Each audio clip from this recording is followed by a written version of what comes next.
Okay, welcome all of you.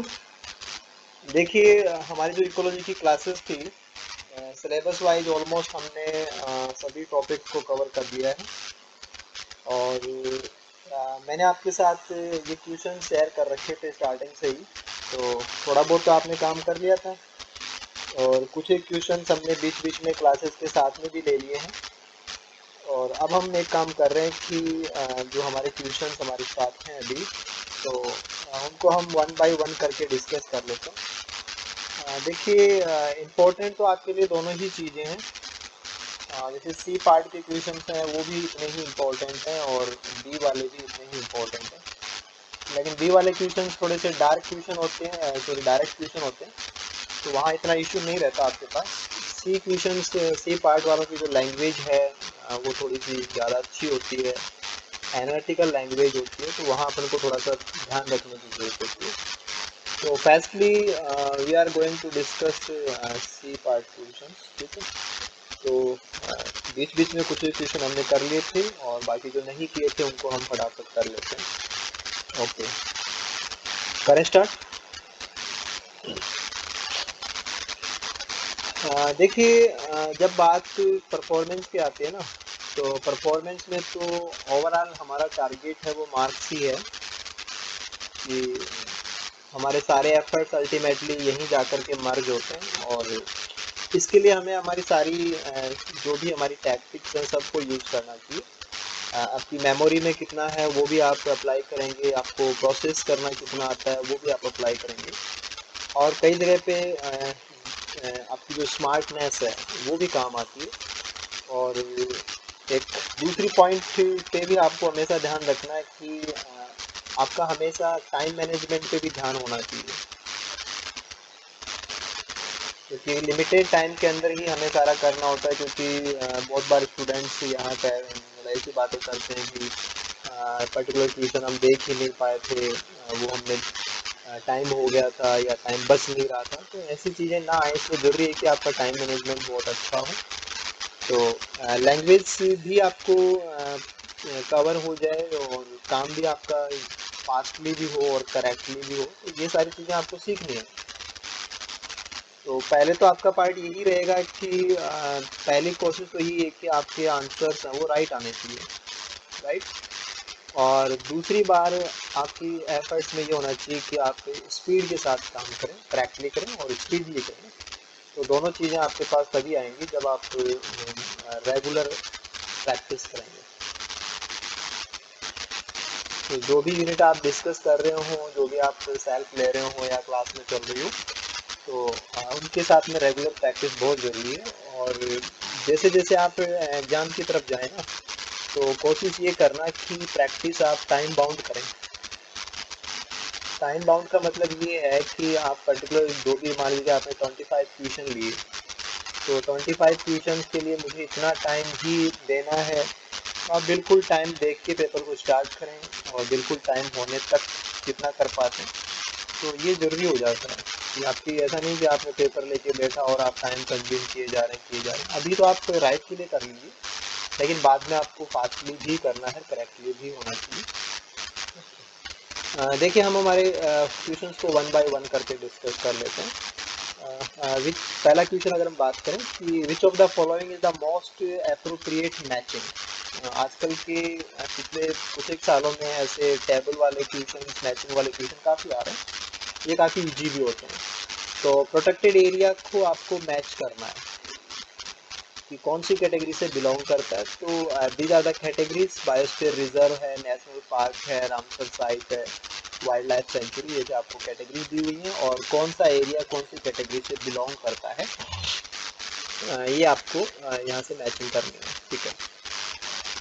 देखिए, one thing आपको जैसे थोड़ा सा ध्यान हो, तो बायोस्फीयर रिजर्व क्या होते हैं, नेशनल पार्क क्या होते हैं, रामसर साइट क्या है, वाइल्ड लाइफ सेंचुरी क्या है, इनका फंडामेंटल भी पता होना चाहिए। उनके कुछ एक एग्जांपल्स हैं कि इंडिया के अंदर कौन कौन से बायोस्फीयर रिजर्व हैं, नेशनल पार्क, उनका थोड़ा आइडिया भी होना चाहिए, वो भी जरूरी है।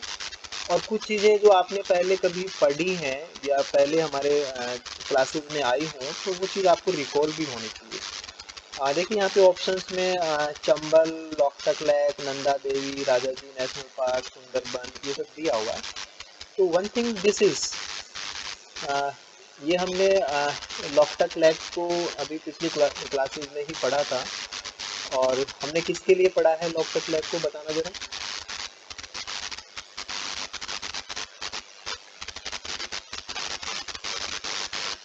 लोकटक लेक को हमने फ्लोटिंग लैंड मासेस के रूप में पढ़ा है ना। और फ्लोटिंग लैंड मासेस का मतलब दीज आर, जैसे यहाँ के अकॉर्डिंग तो जैसे आप इनको रामसर साइट्स बोल देंगे। ओके, तो अगर आपको पहले से कुछ भी ऐसी चीज़ है जो आपकी क्लासेज में रही हो या ट्यूशन जो लास्ट लिखे में रही हो, तो उसका आइडिया बहुत ज़रूरी है। अगर वो चीज़ आपको रिकॉल हो जाती है तो उसका बहुत बड़ा जो बेनिफिट है वो हमें मिल जाएगा। तो देखिए लोकटक लेक संघाई और कंजर्वेशन के रिगार्डिंग भी आपने इसको लिया था, राइट। ये भी क्वेश्चन में पूछा हुआ है कि जो संघाई एंटलर्स हैं वो कहाँ पाए जाते हैं, तो यस इनका कनेक्शन लोकटक लेक से ही है। फ्लोटिंग लैंड मासेज हैं ये, रामसर साइट्स के रूप में भी काउंट होते हैं। तो यस आपके पास सीधा सा है कि Loktak lake is an example of Ramsar site. तो दिस इज सी सेकंड। और काफ़ी बार आप देखेंगे कि बहुत सारे क्वेश्चंस में ऐसा होता है कि अगर आपको एक या दो करेक्ट मैच हो जाते हैं तो उनसे ही आपका जो पूरा क्वेश्चन है वो सॉल्व हो जाता है। और यहाँ पे तो जो क्वेश्चन है वो केवल इसी से हो जाएगा कि अगर आपको ये पता है कि this is the C second, कि जो रामसर साइट है वो लोकटक लेक को हम रामसर साइट के रूप में ही लेते हैं। तो ये आपका ये नहीं हो सकता, ये नहीं हो सकता, बट आपको ये ज़रूरी है कि यू शुड बी कंफर्म, कि आपको ये 100% कंफर्म होना चाहिए कि यस ये बिल्कुल करेक्ट है। और ऐसा होने पे आपके पास अब कुछ नहीं बचता है। इस लाइन के पीछे भी दो लॉजिक हैं कि अगर आपने लोकटक लेक को सही करके यही आंसर आपने चूज कर दिया कि this is the right answer, तो चाहे बाकी ऑप्शन गलत भी हो तो भी आपको बोनस तो इसका 101% मिलना ही है। और बाकी ऑप्शन अगर करेक्ट हैं तो भी आपको इसके मार्क्स तो मिलने ही हैं। तो एक तो आप घबराए हुए होंगे तो आप ये होगा कि नहीं होगा, बाकी मैच हो रहे कि नहीं हो रहे, आप ऐसा भी सोच सकते हैं। अगर आप कंफर्मेटिव हैं तो आप यहीं पे रुक जाएंगे। रुकना इसलिए ज़रूरी है क्योंकि आपके पास टाइम की प्रॉब्लम होती है, आपको टाइम मैनेज भी करना होता है। आप कहीं से भी टाइम बचाएंगे तो वो आगे किसी पर्टिकुलर ट्यूशन जो कि टाइम कंज्यूमिंग है उसमें आपके काम आ जाएगा, राइट। तो this is the correct one, right answer इसका यही है। ओके, अगर बायोस्फीयर रिजर्व के रूप में बात करें तो नंदा देवी बायोस्फीयर रिजर्व है, it is also correct. National parks के रूप में अगर हम बात करें तो राजा जी नेशनल पार्क के रूप में काउंट है, ये बेस्ट नेशनल पार्क है इंडिया का, यस। और वाइल्ड लाइफ सेंचुरी के रूप में जो चंबल घड़ियाल सेंचुरी है वाइल्ड लाइफ सेंचुरी के रूप में काउंट होती है। तो कुछ चीज़ें तो ये थी जो आपको पहले से पता है, कुछ आप पर्टिकुलर जब क्वेश्चन सॉल्व कर रहे होते हैं तो आपके पास आ जाती है, और कुछ जनरली भी हमें पता होती है। तो जहाँ से आपका जो भी सोर्स हो उस सोर्स के अगर आपका एक या दो ऑप्शन भी आप करेक्टली, अगर आपके 100% एक या दो मैचिंग करेक्टली हो जाती है तो ऐसे क्वेश्चन करने बहुत आसान होते हैं। तो I think very well for us कि अगर आपका छोटे से पार्ट से ही काम हो जाता है तो बहुत बेटर है, ठीक है। तो थोड़ा सा आप इनको सर्च भी कर लेंगे प्रेजेंट के अंदर कौन कौन से ये कैटेगरीज हैं, उनमें कौन कौन से एग्जांपल्स हैं, कहाँ तक कौन कौन इनमें इंक्लूड है, थोड़ा सा वो भी अपडेट रखेंगे ताकि नेक्स्ट टाइम भी कोई बात आती है तो आप ज़रूर से उनको सही करेंगे, ठीक है, कोई दिक्कत नहीं है।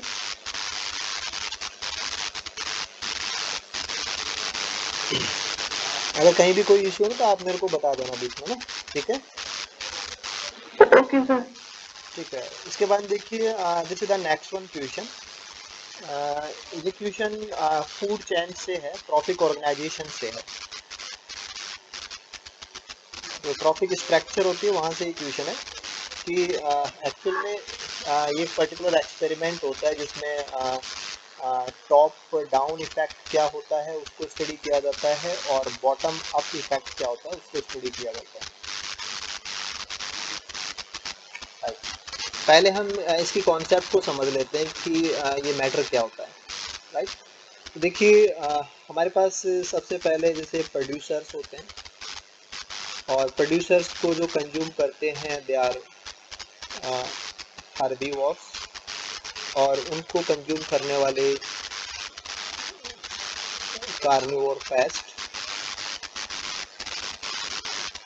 और इनको कंज्यूम करने वाले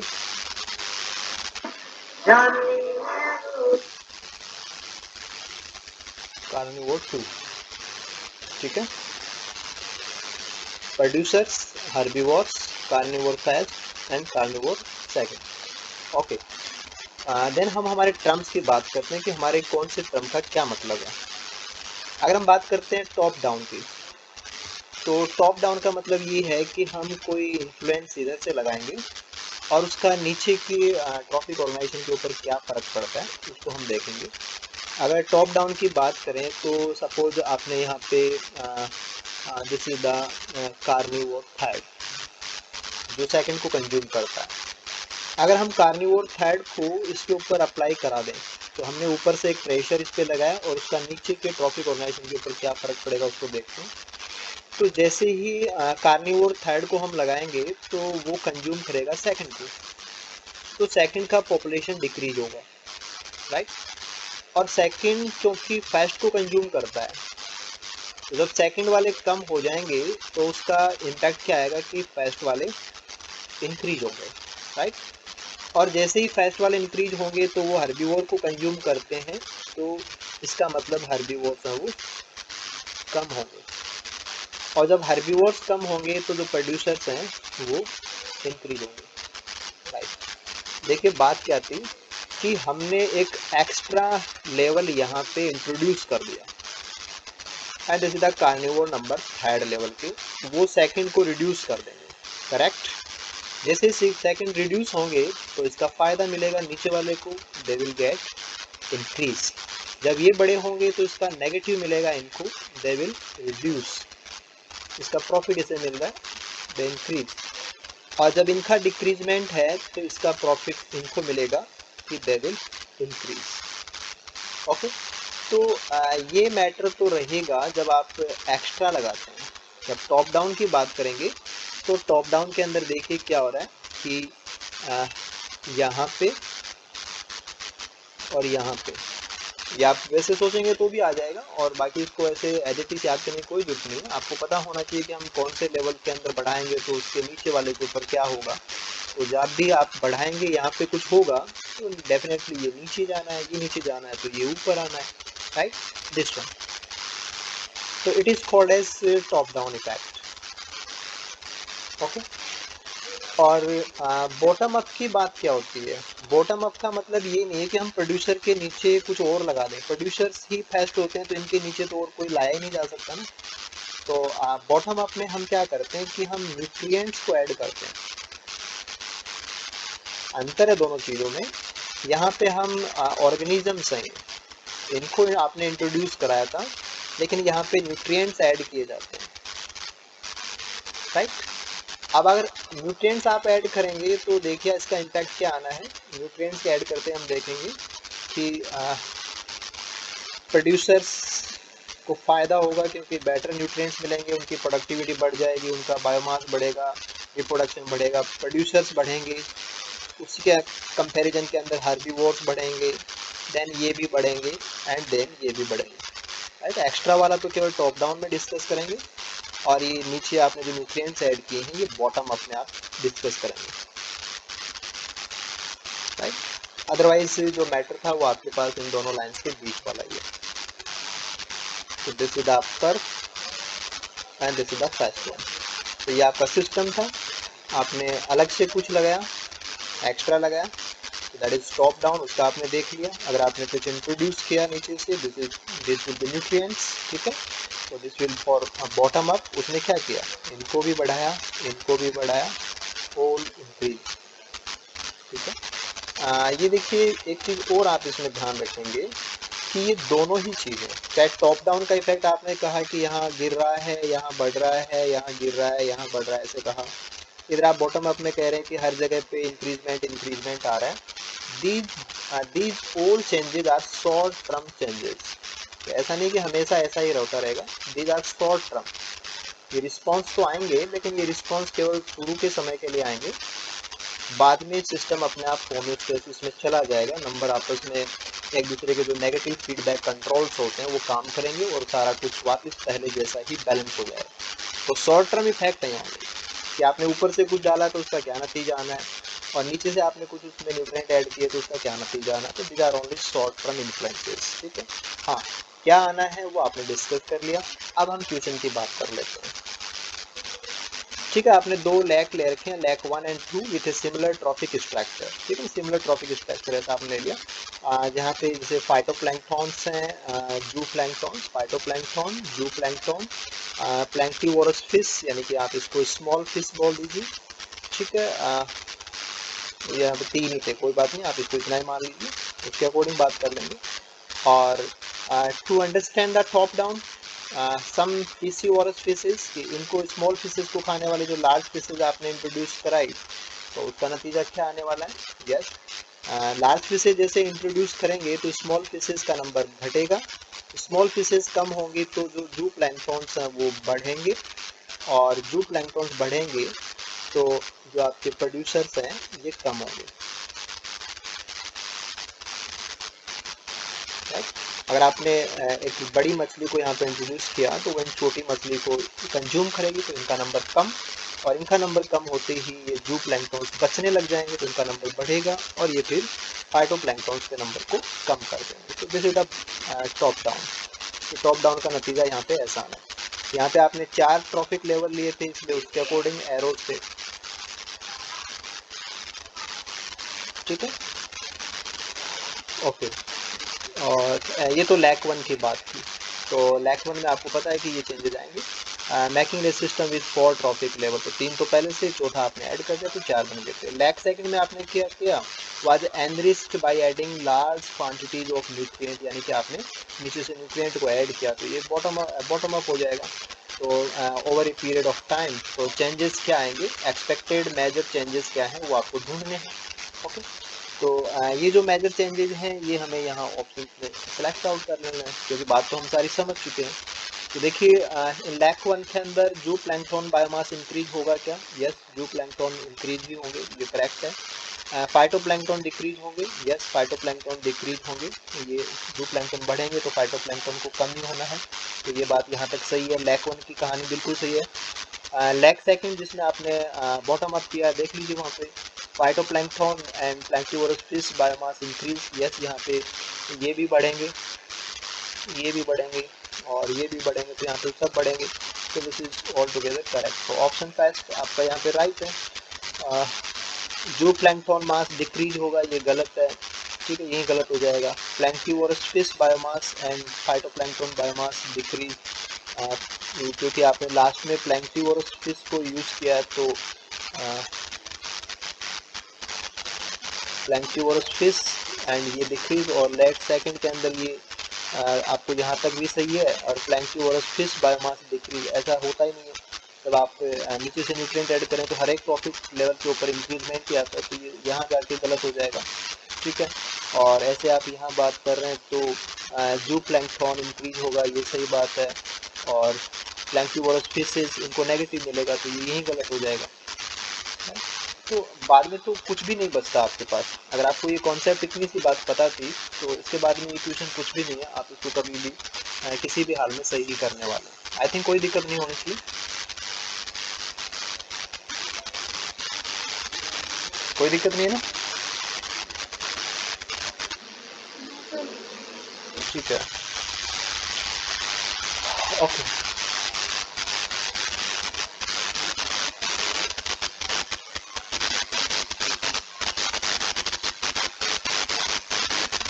देखिए this is the next one, which of the following is और आर, यानी कि एक भी हो सकता है कि ज़्यादा भी हो सकता है, कंफ्यूज करने के लिए ऐसी चीज़ें डाली जाती हैं, ध्यान रखेंगे आप इन चीज़ों का। नॉट वैलिड, जो लागू नहीं होगा। Explanation for the observe pattern of species richness. तो कौन सी ऐसी चीज है जो स्पीसीज रिचनेस के लिए सही नहीं है? नॉट वैलिड का मतलब रॉन्ग। स्पीसीज रिचनेस के अकॉर्डिंग रॉन्ग स्टेटमेंट आपको ढूंढना है। देखिए, older communities are more species rich.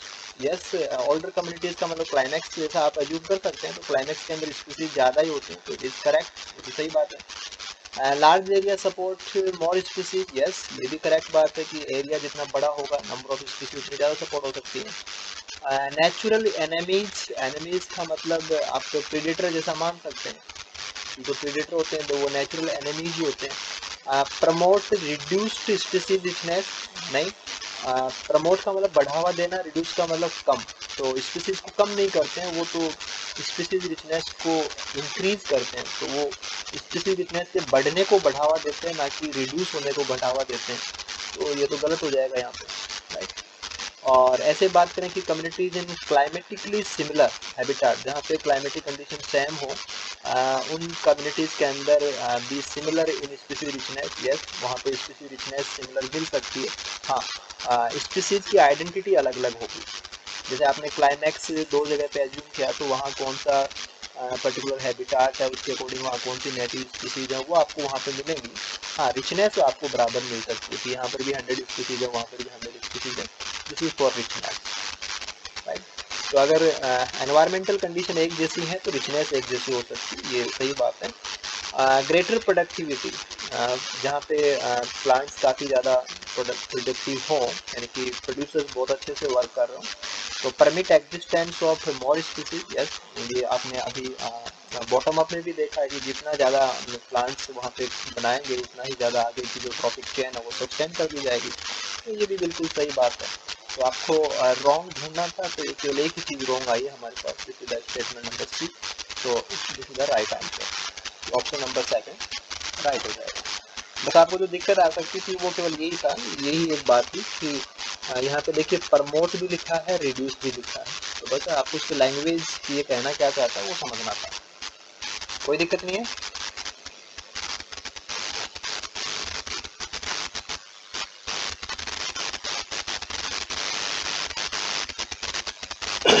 Okay, देखिए, this is the calculation of Shannon's biodiversity index जो अपन निकालते हैं, सैनन्स इंडेक्स, इसको अपन ऐसे डिनोट करते हैं। ये क्वेश्चन हालांकि हमने क्लास में डिस्कस कर लिया था, आपने आई थिंक इस पर काम भी कर लिया होगा, तो this is the right answer. ठीक है, मैंने आपको बता दिया था कि जब ये मैटर होता है कि जब आपको लॉग की वैल्यू दी हुई होती है तो आपको पता होता है कि this is the summation of P I log P I, right. तो हम इसको इसी फॉर्मूला से निकालते हैं, पी आई क्या होता है, या प्रपोर्शन निकालते हैं, फिर उसको जो प्रपोर्शन है उसको उसी के लॉग वैल्यू से आप मल्टीप्लाई कर देते हैं, जितने भी वैल्यूज होते हैं सबको आप जब जोड़ देंगे तो आपके पास ये वैल्यू आ जाती है। ठीक है, कोई दिक्कत नहीं होनी चाहिए यहाँ पे, करेक्ट। Yes, sir. ठीक है ना, okay. Then next one question जो था, ये लाइफ टेबल से क्वेश्चन है।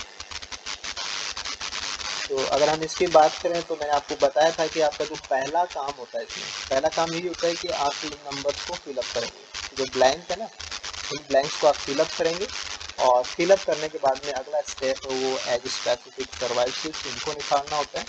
देन आप यहाँ पे इनके R0 के लिए ये इनको मल्टीप्लाई करके निकाल देंगे, देन आप यहाँ पे समेशन करेंगे तो ये वैल्यू आपकी आ जाएगी। और ये क्वेश्चन भी हमने क्लास में डिस्कस कर लिया था, तो this will B answer. I think आपने इस पर काम भी कर लिया होगा, कोई दिक्कत नहीं है। अभी कोई दिक्कत हो तो आप मुझे बता सकते हैं साथ में ना, ठीक है, ओके। चलो, ये अच्छा क्वेश्चन आ गया अपने पास, और यहाँ से बढ़िया कुछ बातें आपको सीखनी है। और ये लॉटका वोल्टेरा मॉडल का क्वेश्चन है, ओके।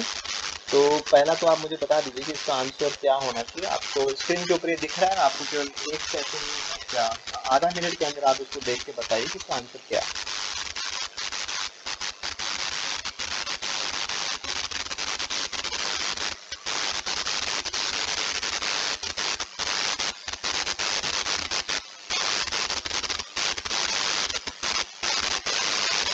इसका आंसर क्या है?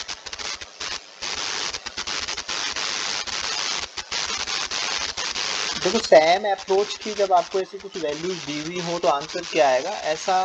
जो आपका जो एक तो इसमें क्या है कि प्रैक्टिस बहुत मैटर करती है, एक कॉन्फिडेंस बहुत मैटर करता है, और एक जो भी आपको डाटा दिया हुआ है ना उसको आप क्या सही समझ पा रहे हो और क्या सही अप्लाई कर पा रहे हो, ये बहुत ज़रूरी हो जाता है। मैग्ना आज का आंसर क्या है?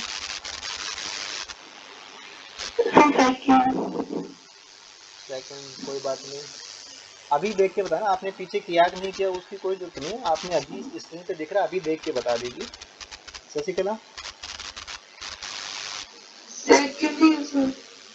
ठीक है, और चंचल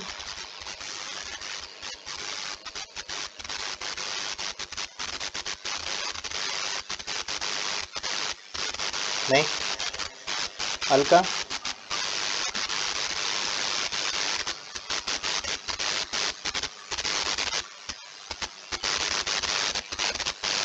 पुनीत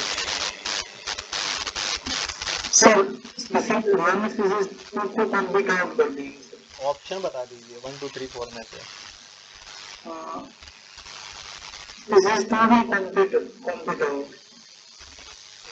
आप ये कंफर्म है ना कि आप ये कह रहे हैं कि स्पीसीज 2 विल कम्पीट आउट, तो विनर कौन है?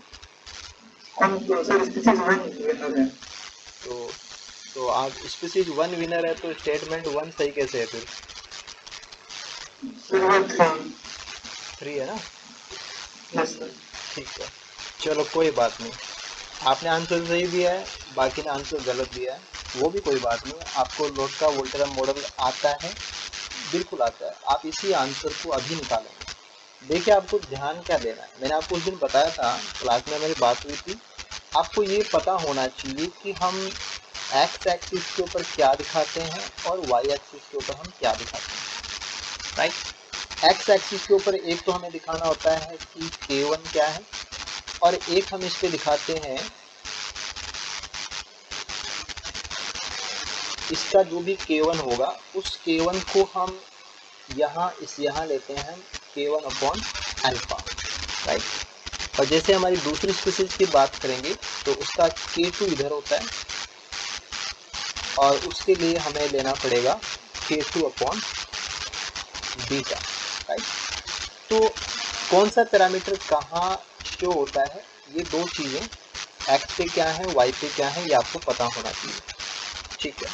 अब आपको ग्राफ बनाने की भी नहीं जरूरत है, देख लीजिए एक्स एक्सिस के ऊपर आप क्या लेने वाले हैं, एक्स के ऊपर एक तो ये आएगा 150, और वाई के ऊपर क्या आएगा, ये आएगा 160, ठीक है, ये तो पहली बात हुई।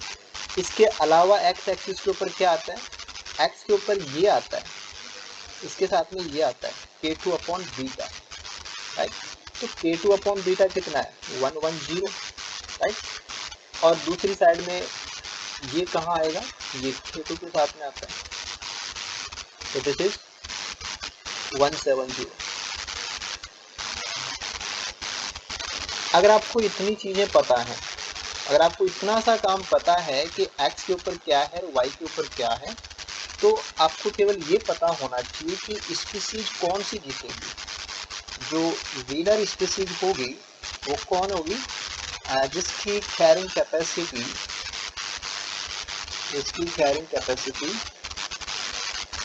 एक्सीड कर रही हो, ज़्यादा हो ना, इसकी वैल्यू बड़ी हो, एक्सीड कर रही हो टू द कंपटीशन कोफिशिएंट। देखिए यहाँ इसके लिए कंपटीशन कोफिशिएंट ये आपको लागू करना है, यहाँ इसके लिए कंपटीशन कोफिशिएंट ये लागू करना है, राइट। तो किसका कंपटीशन कोफिशिएंट बाहर है, राइट। देखिए यहाँ पे 150 और 110 एक्स एक्सिस के ऊपर आप दिखाओगे ना, तो दिस इज कंपटीशन कोफिशिएंट, तो 110 यही रह गया और ये 150 आ गया, this is the K1, right. और ऐसे आप यहाँ वाई एक्सिस पे दिखाएंगे तो 160 इसका K2 है और 170 इसका K1 अपॉन अल्फा। तो अब आप बिल्कुल डिसाइड करके कह सकते हैं कि ये बाहर है, दिस वन इज आउट। तो एरो आपका यहाँ लगेगा ऐसे, और ये आपको क्या बताएगा कि स्पीसीज 1 अपनी कैरिंग कैपेसिटी को प्राप्त कर लेगी। ये तो प्राप्त कर नहीं सकती क्योंकि ये इससे नीचे है ना। तो ये आपने पढ़ा था वहाँ पे जब हम इसके अलग अलग सिनेरियो डिस्कस कर रहे थे। तो केवल एक चीज़ आपको पता हो कि कौन सी एक्सिस पे क्या हम लगाएंगे, पहली स्टेप। उसके बाद में आपको केवल नंबर मैच करने, ये 150 इससे बड़ा है और इसको देखना था। ये कैरिंग कैपेसिटी है, this is K1 and this is K2। तो प्रेशर से बाहर है और ये प्रेशर से अंदर है, तो ये तो कैंसिल हो गया और ये इसको प्राप्त कर लेगी। यानी कि स्पीसीज एक्स पे क्या है, स्पीसीज 1 लेते हैं हम, तो स्पीसीज 1 अपनी कैरिंग कैपेसिटी को प्राप्त कर लेगी, यानी कि स्पीसीज 1 विनर होगी। स्पीसीज 1 विनर होगी। तो विनर वही होता है जो किसी को हरा के बनता है। तो स्पीसीज 1 विल कम्पीट आउट, ये लैंग्वेज क्या होती है, species 1 will compete out the species 2। यानी कि इसने आधी लाइन लिखी है, आधी लाइन तो इसने नहीं लिखी है, आप कंफ्यूज भी कर सकता है ये चीज़। ठीक है, जब ये आप इसकी बात करो स्पीसीज 2 विल कम्पीट आउट, तो 2 किसको हराएगा, 2 स्पीसीज 1। तो स्पीसीज 1 थोड़ी आ रही है, स्पीसीज 2 आ रही है। तो this is the correct one, right. तो ग्राफ बनाने के आप ग्राफ बनाओगे तो ग्राफ से तो कोएग्जिस्ट ही आ रहा है ना। क्यों आएगा, मैंने तो ग्राफ बनाया था उसमें कोएग्जिस्ट ही आया था। नहीं आप उसमें ये सोच लीजिए, आप ग्राफ दोबारा बना के देख लेना। आप ये देखो कि यहाँ पे K2 160 आ रहा है और यहाँ पे प्रेशर इसका जो आपने कंप्यूटेशन कोएफिशिएंट दिया वो 170 आ रहा है, राइट। यही ले आप, जैसे यहाँ पे आपको यही लेना है। यहाँ देखिए आप 110 एंड 150 ले रहे हो, राइट। तो सिनेरियो क्या होना है कि स्पीसीज 1 का कैरिंग कैपेसिटी बाहर है, राइट। स्पीसीज 1 का कैरिंग कैपेसिटी बाहर है, तो आप इनको अटैच करके देख लीजिए। दिस इज द 150 और 150 को आप 170 से अटैच कर लो और इसको आप इससे अटैच कर लो। 160 है ना, 160 को 150 से मैच करेंगे कैरिंग कैपेसिटी दोनों की। नहीं, ऐसे कैसे पढ़ा आपने, ये कहाँ मैच होते हैं, ये थोड़ी मैच होते हैं, ये तो आपने गलती की होगी भाई, आपने इनको सही प्रकार से नहीं अप्लाई किया। कौन से एक्सिस पे, चलो कोई बात नहीं, भी देख लेते हैं।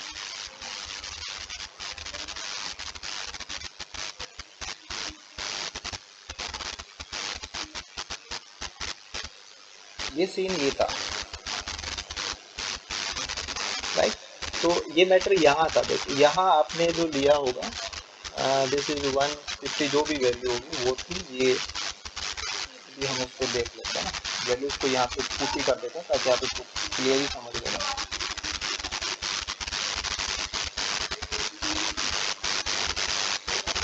ये था आपके पास 160 170,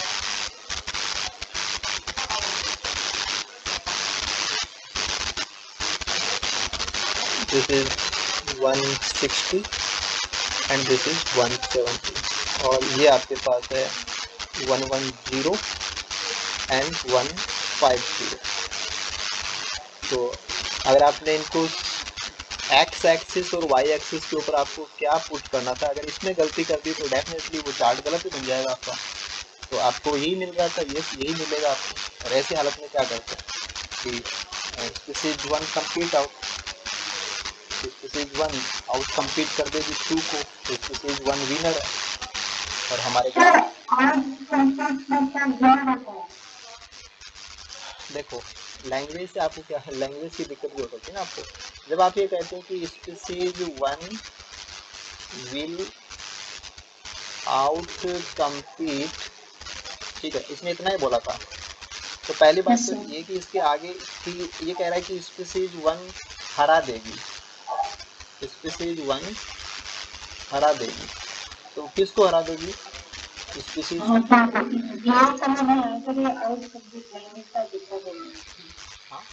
यानी कि आउट कम्पीट का मतलब होता है हराना।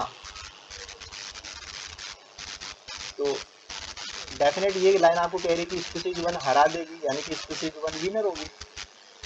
यस, हमारा प्रेडिक्शन तो यही कह रहा था, लोस्का वोल्टेरा मॉडल के अकॉर्डिंग हमारा जो डाटा है वो आपको यही सजेस्ट कर रहा है कि स्पीसीज 1 विनर है, क्योंकि आपको ये एरो मिल गया था। यानी कि स्पीसीज 1 अपने कैरिंग कैपेसिटी को मतलब कम। ये तो समझ आएगा तो हमको और नहीं, समझ देखो में आया। हर चीज इम्पोर्टेंट है। आपने ग्राफ नहीं बनाया सही, वो भी उतना ही गलत है। आपने 160 को 110 समझ लिया, 150 को 170 समझ लिया, वो भी उतना ही गलत है। आपने लैंग्वेज को सही नहीं समझा, वो भी उतना ही गलत है। और इवन आपने जब माउस से टिक किया वो गलत कर दिया, तो वो भी उतना इम्पोर्टेंट है। जब तक लास्ट फाइनल आपका टिक सही नहीं होता, तब तक हर चीज़ जो गलत है वो गलत ही है। इसका कोई एक्सक्यूज नहीं है, इसका कोई सॉल्यूशन नहीं है, ये आपको भुगतना पड़ता है। यस, कॉन्सेप्ट भी आनी चाहिए, लैंग्वेज भी आनी चाहिए, आपको दिया क्या है वो भी पता होना चाहिए, उसको हैंडल कैसे करते हैं वो भी पता होना चाहिए, रिजल्ट क्या निकल रहा है वो भी पता होना चाहिए, और वहाँ मार्क कैसे करें वो भी सही होना चाहिए। ठीक है,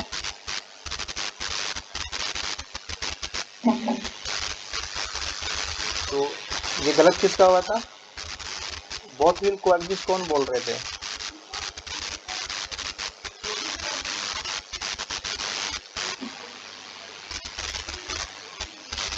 ये आंसर किसने दिया था अभी?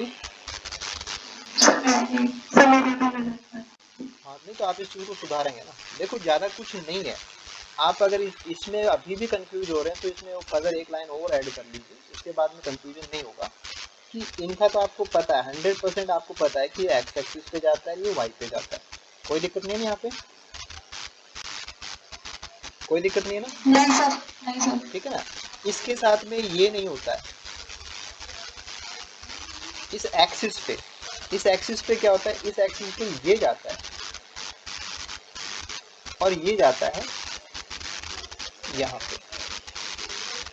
तो अगर आपको ऐसे पता है तो भी आप कर लेंगे। ठीक है, तो आप प्रैक्टिस करना, दोबारा से प्रैक्टिस करना और फिर निकाल के देखना कि क्या आपका ग्राफ ऐसा ही बन रहा है। अगर आपका ग्राफ ऐसा बन रहा है तब तो आपको पता लग जाएगा कि आपको ये एरो यहाँ पे मिल जाएगा और आप कह देंगे कि स्पीशीज 1 विनर है। ठीक है ना, कर लेंगे आप तो?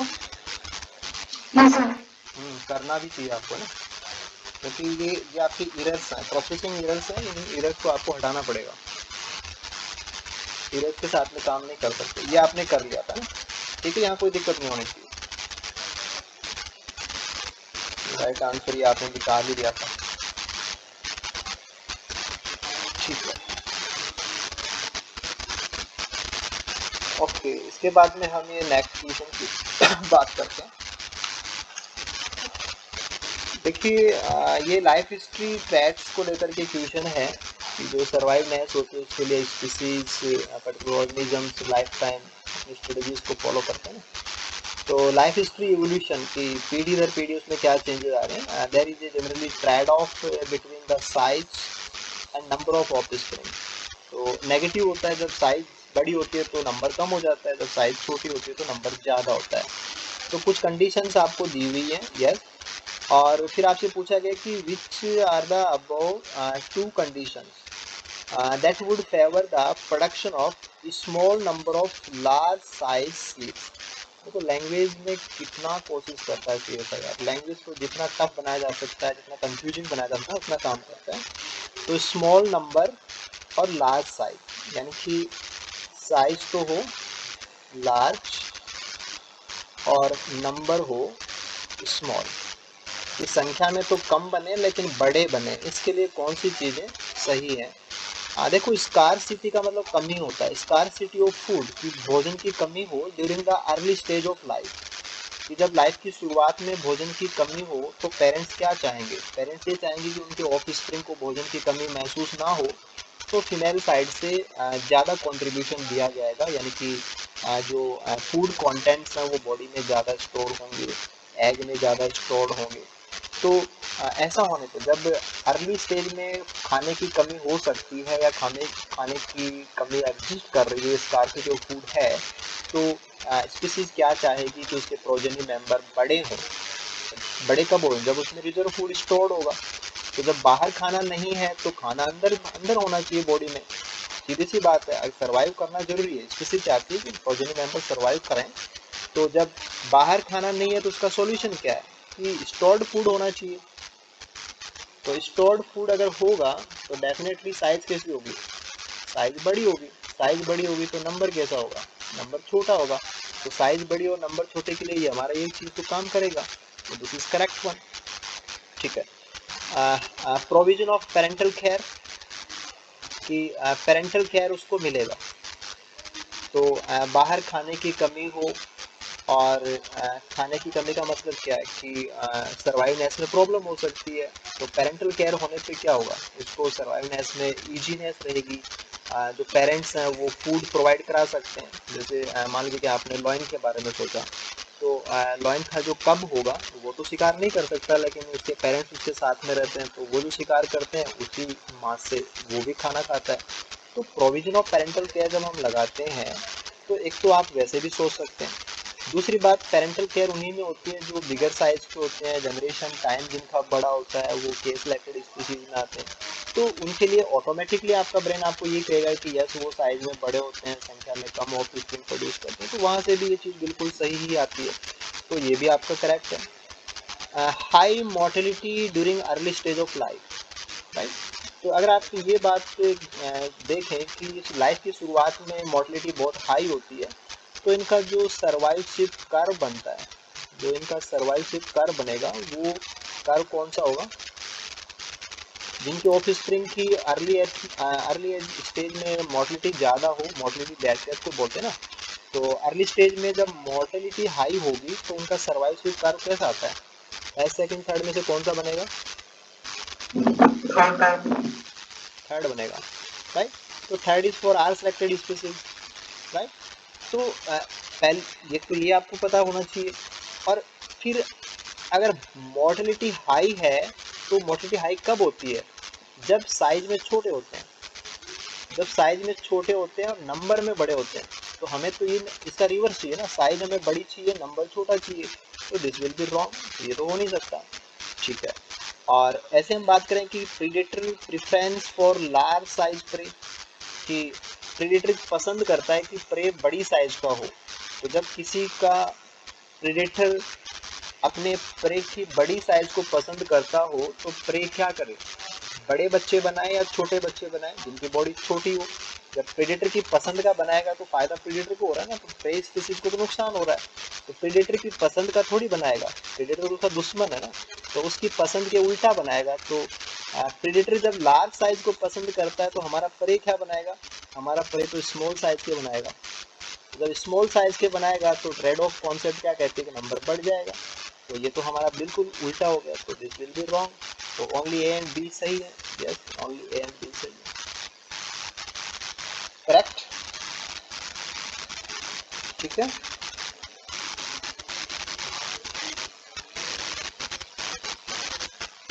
चलो ठीक है। Then this is the next one, ये पॉपुलेशन ग्रोथ के जो आपके कार्ड्स होते हैं, कौन से एक्सिस पे क्या दिखाते हैं उसके अकॉर्डिंग से। तो ऑप्शन नंबर 5 यहाँ पे राइट, और ये हमने क्लास में डिस्कस भी कर लिया था। कोई क्यूरी हो तो आप मुझे बता सकते हैं साथ में ना, अगर आपको कहीं कोई दिक्कत आ रही है तो आप मुझे बता देना साथ में, कोई दिक्कत नहीं है ना।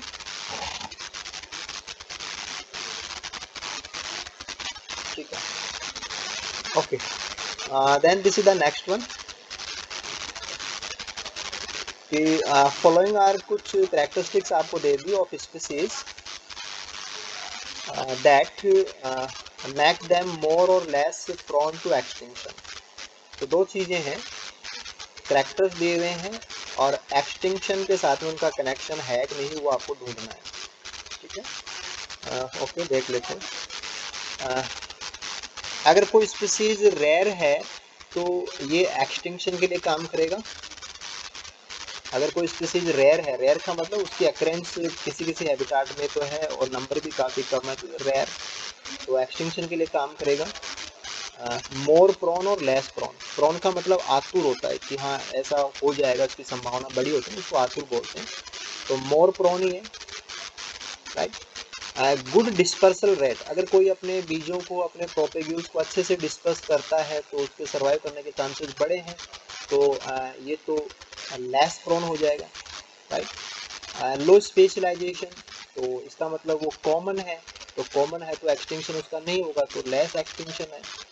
High variability, genetic variability, morphological variability जितनी ज़्यादा होती है उतना ही वो लेस हो जाता है, एक्सटिंक्शन के चांसेस कम हो जाएंगे। लो ट्रॉफिक स्टेटस वाले, इनकी भी कम होती है, राइट। हाई ट्रॉफिक लेवल वालों के एक्सटिंक्शन के चांसेस बड़े होते हैं। जिनका लॉन्ग लाइफ स्पान है, लॉन्ग लाइफ स्पान और केस सिलेक्टेड स्पीसीज जो ट्रॉफिक लेवल में बहुत ऊँचे, जो हाई ट्रॉफिक लेवल्स हैं, जो टॉप कंज्यूमर लेवल्स होते हैं वहाँ पाए जाते हैं, तो वो ज़्यादा प्रोन होते हैं, दे आर मोर प्रोन। ऐसे ही अगर कोई स्पीसीज कॉमनली है तो वो लेस प्रोन है, डिस्पर्सल उसका कमज़ोर है तो वो मोर प्रोन में आ जाएगी। हाई स्पेशलाइजेशन उसको मोर प्रोन बना देगा। लो वेरिएबिलिटी, उसमें जेनेटिक वेरिएबिलिटी कम है तो ये भी उसको मोर प्रोन बना देगा। ट्रॉपिक स्टेटस हाई है तो ये भी मोर बना देगा। शॉर्ट लाइफ स्पान है, ये इसको लेस बनाएगा क्योंकि आर सिलेक्टेड कैटेगरी में जाएगा। लो रिप्रोडक्टिव आउटपुट, ये रिप्रोडक्टिव आउटपुट उनका कम है, this is again low extension. ठीक है, तो जो भी आपको करैक्टरिस्टिक बताया गया है उसको आप अपने जो हमारी क्लासेज में जो भी डिस्कस रहा था उसके अकॉर्डिंग आप उसको असाइन कर सकते हैं कि कौन सी चीज़ कहाँ के लिए काम करती है। देन आफ्टर हम बात करें कि पूछा क्या जा रहा है आपसे कि which of the following is the correct combination of characteristics that make the species more prone. तो मोर प्रॉन के लिए क्या क्या है? तो मोर प्रॉन के अकॉर्डिंग अगर हम बात करें तो दिस इज मोर मोर मोर मोर मोर मोर ऐसे। तो अब आप इनके जो ABCD वाइज जो दिए हुए ना आप उनको कोरिलेट कर सकते हैं। तो यस, ए आपके पास होना चाहिए, ये आपके पास है, और बी नहीं होना चाहिए क्योंकि बी लो के लिए तो बी तो होना ही नहीं चाहिए, तो ये तो आप कैंसिल कर सकते हैं। ठीक है, इसके बाद में डी यस होना चाहिए और सी नहीं होना चाहिए, तो सी नहीं होना चाहिए, आप इसको कैंसिल कर देंगे तो ऑलमोस्ट आपके पास कॉम्बिनेशन यही आ जाता है, राइट। ऐसे ही जैसे द एफ, यस एफ भी है। जी यहाँ पे गलत दिया हुआ है। हाई वेरिएबिलिटी, किसी स्पीसीज को एक्सटिंक्शन के लिए प्रॉन नहीं बनाती है, तो ये रॉन्ग है यहाँ पे, दिस इज रॉन्ग वन, तो जी नहीं हो सकता यहाँ पे, राइट। आपको मैक्सिमम सही क्या है, आप पूरा सही नहीं मिल रहा है तो 100% नहीं हो रहा है तो कोई बात नहीं, आपको मैक्सिमम सही क्या है वो करना चाहिए, क्योंकि अगर गलत भी है क्वेश्चन तो आपको तो बोनस मिलना ही है इसका। जे की बात करें तो जे इज करेक्ट, यस जे सही है। एल यहाँ पे शॉर्ट लाइफ स्पान वाले, ये गलत बात है, तो दिस इज अगेन रॉन्ग, यहाँ पे ये रॉन्ग है। और अगर हम एन की बात करें,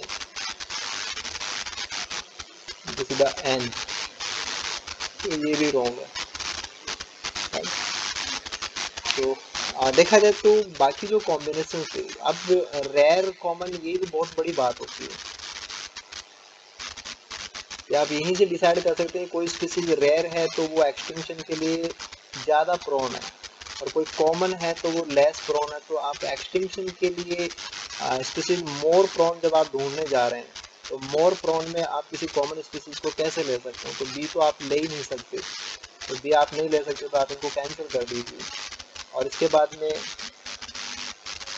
this is the C, dispersal ability की बात कर रहे हैं, सी के अंदर लो स्पेशलाइजेशन, तो ये जनरल स्पीसीज होती है, तो जनरल स्पीसीज को आप एक्सटिंक्शन में नहीं ले सकते, तो सी को आपको कैंसिल करना पड़ेगा, राइट। तो वहीं आप कर सकते हैं कि अगर कुछ गलत भी है ज़्यादा सही भी नहीं है तो इनसे तो ज़्यादा सही यही बात होगी, तो ऑप्शन नंबर 5 राइट हो जाएगा।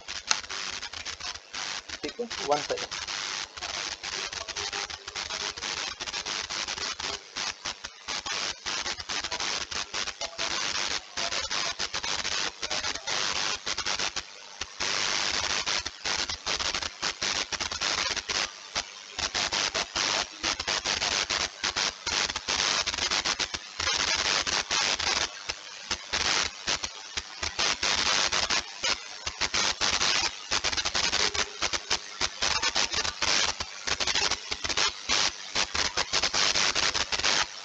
हाँ जी सर, क्या फाइनल हुआ है? क्या बात है। तो कितने कितने बजे कहाँ मिलूँ आपको? आप बता दो मैं पहुँच जाऊँ। कल्याण सर से मिल जाऊँ टेम्पो से। मैं किराए पे मिल जाता हूँ बजरंग काटा। ठीक है, आप चला लें। ठीक है, कितने बजे? ठीक है, तो मैं 5:10 पे, 5:05 पे, बस 5 मिनट में पहुँच जाऊँगा, आप चिंता ना करें आप। चलो ये बढ़िया सोल्यूशन कर दिया हमने। नहीं नहीं नहीं नहीं, और क्या, नहीं सही है, सही है, बिल्कुल सही है, कोई दिक्कत नहीं है।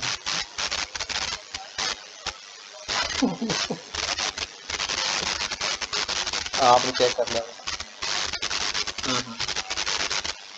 चलो चलो बढ़िया, फिर तो वो बता दें, तैयार तो नहीं है, फिर कोई दिक्कत नहीं है। हाँ बस बिल्कुल सेम शेड्यूल है सबका। बस बहुत बढ़िया। ठीक है, चलो मिलते हैं थोड़ा सा। Okay okay, thank you.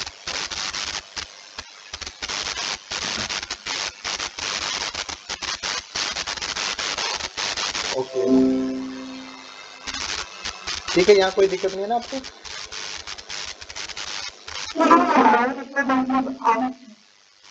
दोबारा बोलिए, दोबारा बोलिए।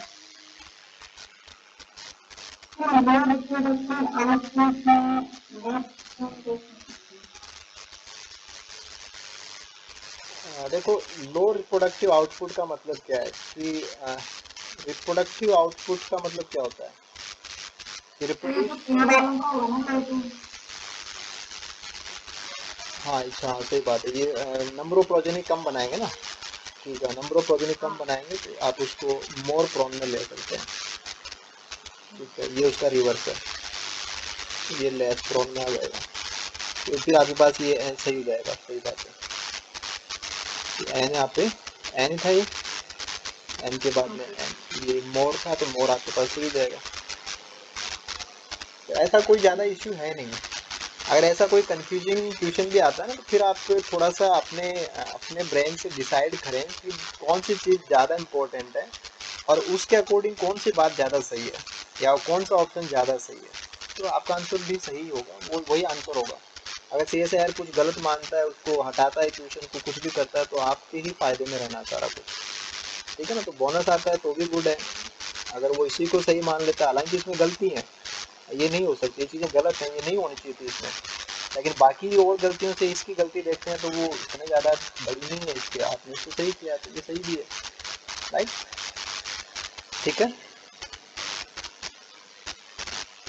अभी तो मतलब ये डरते थे कि भाई हमें पूरा सही करना, आप तो पूरे से भी कम सही, ज़्यादा सही क्या है, मैक्सिमम सही क्या है वो भी करना पड़ रहा है। हमें तो मार्क्स चाहिए ना, तो मैक्सिमम सही क्या है वो भी करना पड़ रहा है।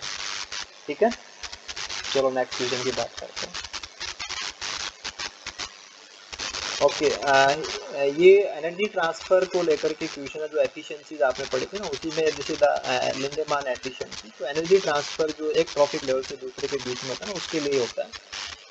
Between trophic levels is depicted by the formula कि ए अपॉन बी। तो ए क्या है और बी क्या है, तो ए एंड बी का जो मतलब है कि हम यहाँ पे किसको मानते हैं और यहाँ पे किसको मानते हैं, ऐसा कुछ क्वेश्चन बनाया गया। तो जो लास्ट या प्रीवियस ट्रॉफिक लेवल होता है, प्रीवियस ट्रॉफिक लेवल से एनर्जी है वो नेक्स्ट ट्रॉफिक लेवल में जाती है। राइट, तो पिछली से कितनी एनर्जी अगले ट्रॉफिक लेवल में पहुंची, ये उसके रिगार्डिंग जो एफिशिएंसी होती है, जिसका लिंडेमैन एनर्जी एफिशिएंसी क्या है किसी ट्रॉफिक ऑर्गेनाइजेशन की। तो जैसे द ट्रॉफिक लेवल एन का मतलब प्रीवियस हो जाएगा, जो भी अगर पहला लिया तो ये दूसरा हो जाएगा, दूसरा लिया तो ये तीसरा हो जाएगा, ऐसे। And acceleration at the n-1, तो this will be the n-1 और this will the n। तो पिछले से अगले में कितनी पहुंची, तो a आपके पास ये आएगा और b आपके पास ये आएगा, यानी कि a का मतलब आपने यहाँ पे दिया है दिस इज द n, तो n का मतलब दिस इज द नेक्स्ट। और नेक्स्ट वाले को आपने किससे डिवाइड किया, लास्ट।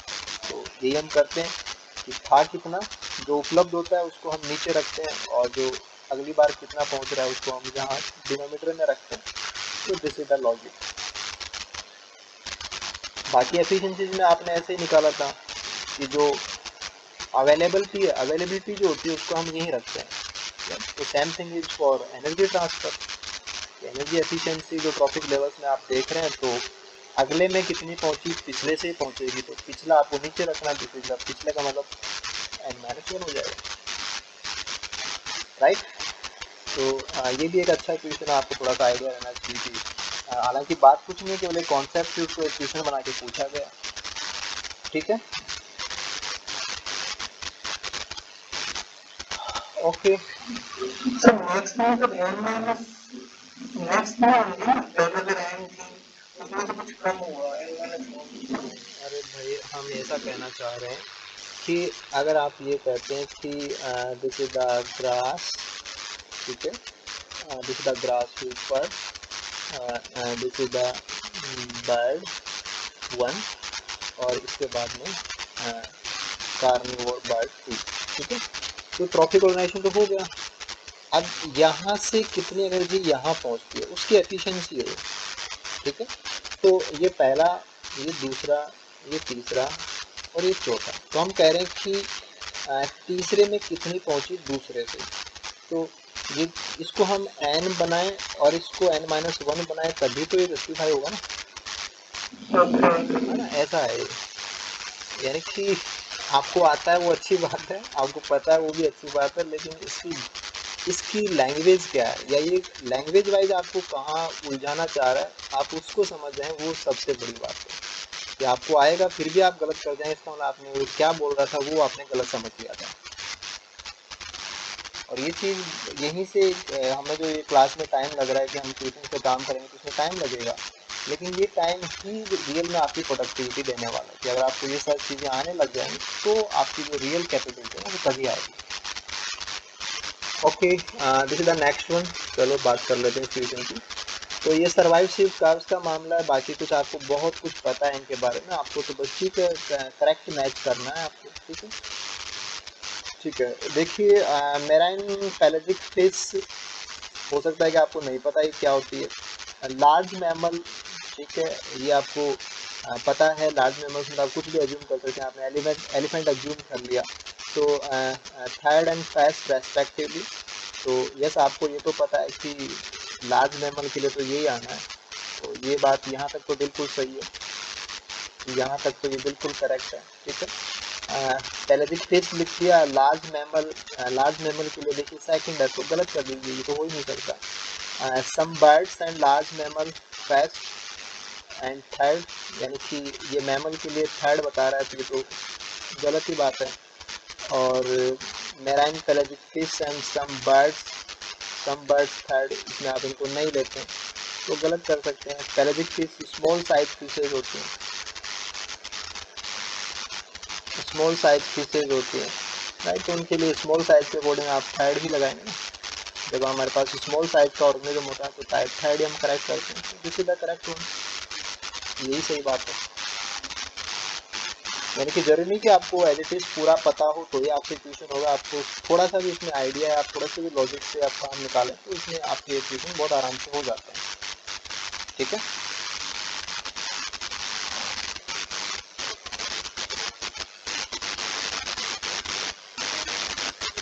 ओके, चलो कोई बात नहीं, ये अगला क्वेश्चन हमने क्लास में कर लिया था, आपको पता भी है। This is facilitation model and this is inhibition model, ठीक है।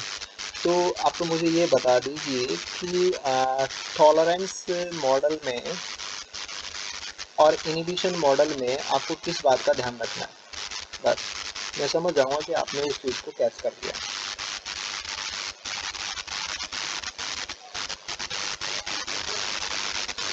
या आपने एरोज का क्या ध्यान रखना आपको?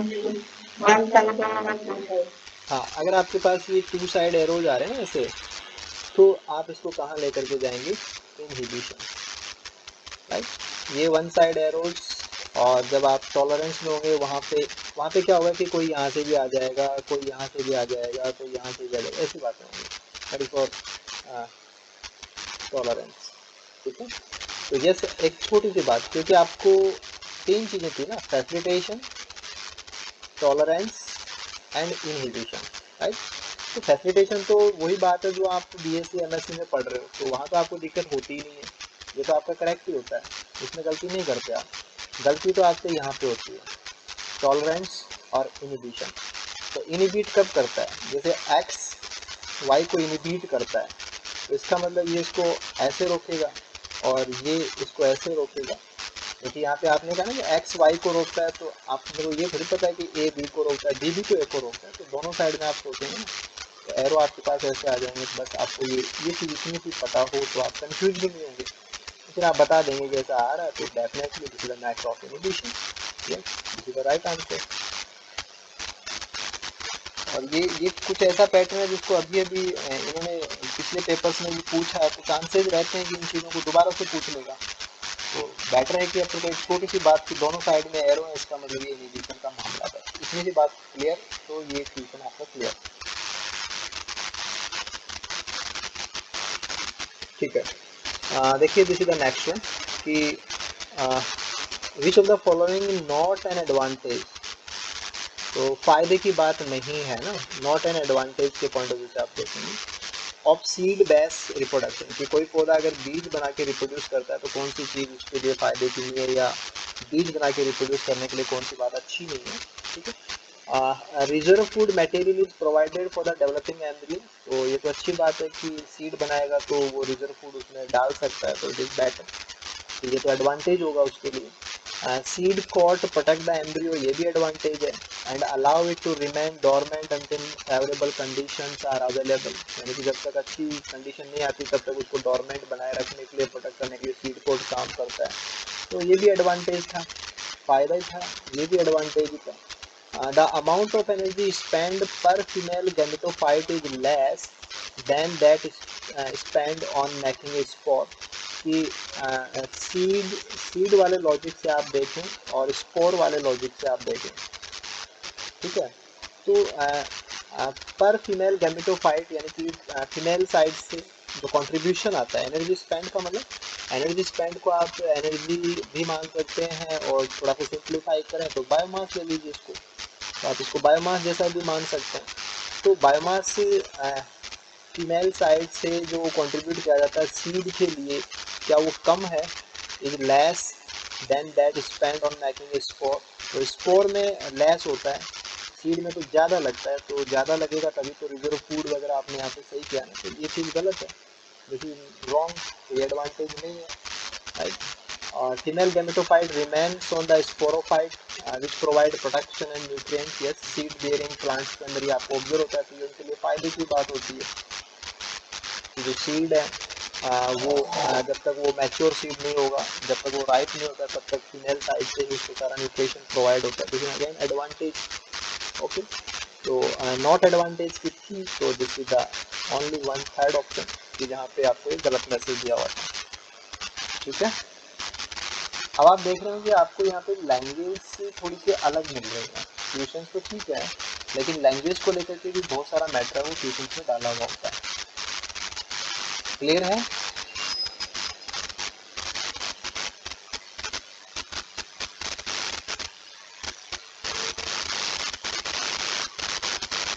Okay, this is the next one कि आपको कुछ मिसेस के बारे में बताया हुआ है, miss characteristics of the constituent species, कि कौन कौन सी स्पीसीज हैं, उनकी मिसेस कैसी हैं, वो आपको बताया गया है। और रिसोर्स पार्टीशनिंग पैटर्न क्या है वो सब इसमें आपको ढूंढ लेना है। डिफरेंट इकोसिस्टम, कोई बात नहीं, जो भी इकोसिस्टम्स होंगे उनमें अलग अलग स्पीसीज का मिसेज, उनके रिसोर्स पार्टीशनिंग ये सब है। तो आपको करना क्या है, which of these would lead to का मतलब बढ़ावा देंगे, lead to competitive exclusion of species, कि कौन सी जगह पे आपको कम्पिटिटिव एक्सक्लूजन जो है वो देखने को मिलेगा। तो कम्पिटिटिव एक्सक्लूजन हमें वहाँ देखने को मिलता है जहाँ पे मिसेज ओवरलैप बहुत ज़्यादा कर रही हो, और निसेज ओवरलैप कर रही हैं नहीं कर रही, वो हमें यहाँ पे कहाँ है, वो कहाँ से मिलेगा। देखिए this is the net primary productivity Y axis के ऊपर। ये तो सहूलियत की बात है कि वो कितना बना रहा है, यानी कि उसके लिए ठीक ठाक है कंडीशन तो वो बनाएगा। तो वाई एक्सिस के ऊपर ग्राफ ऊपर है, अगर उसको प्रॉब्लम है तो वो नहीं बनाएगा। तो दिस इज द प्रोडक्टिविटी और this is the environment gradient. Environment की जो हालत होती है, एनवायरनमेंट ग्रेडियंट, वो आपको यहाँ पे दिखाया हुआ है। ओके, और यहाँ पे जो ग्राफ दिए हुए हैं that is for miss characteristics के लिए, वो मिसेस को रिप्रेजेंट कर रहे हैं। देखिए यहाँ पे जैसे ये स्पीसीज 1 है, 2 है, 3 है, 4, अगर आप ऐसे जूम करें तो यहाँ मिसेज इनकी ओवरलैप कर रही है। तो ओवरलैप कर रही है इसका मतलब कंपटीशन है, लेकिन ऐसा नहीं कि 100% कंपटीशन है। इसका ये पार्ट ऐसा है जहाँ पे कोई कंपटीशन नहीं है, यानी कि विदाउट ओवरलैपिंग मिसेज हैं तो ये इनको कोएग्जिस्ट करा देंगे, राइट। तो जो ओवरलैपिंग है वो प्रॉब्लम है, लेकिन जो ओवरलैपिंग से बाहर है वो सहूलियत है। ऐसे देखिए अगर आप यहाँ इसको ड्रा करें तो यहाँ थोड़ा सा स्ट्रॉन्ग हो गया कंपटीशन,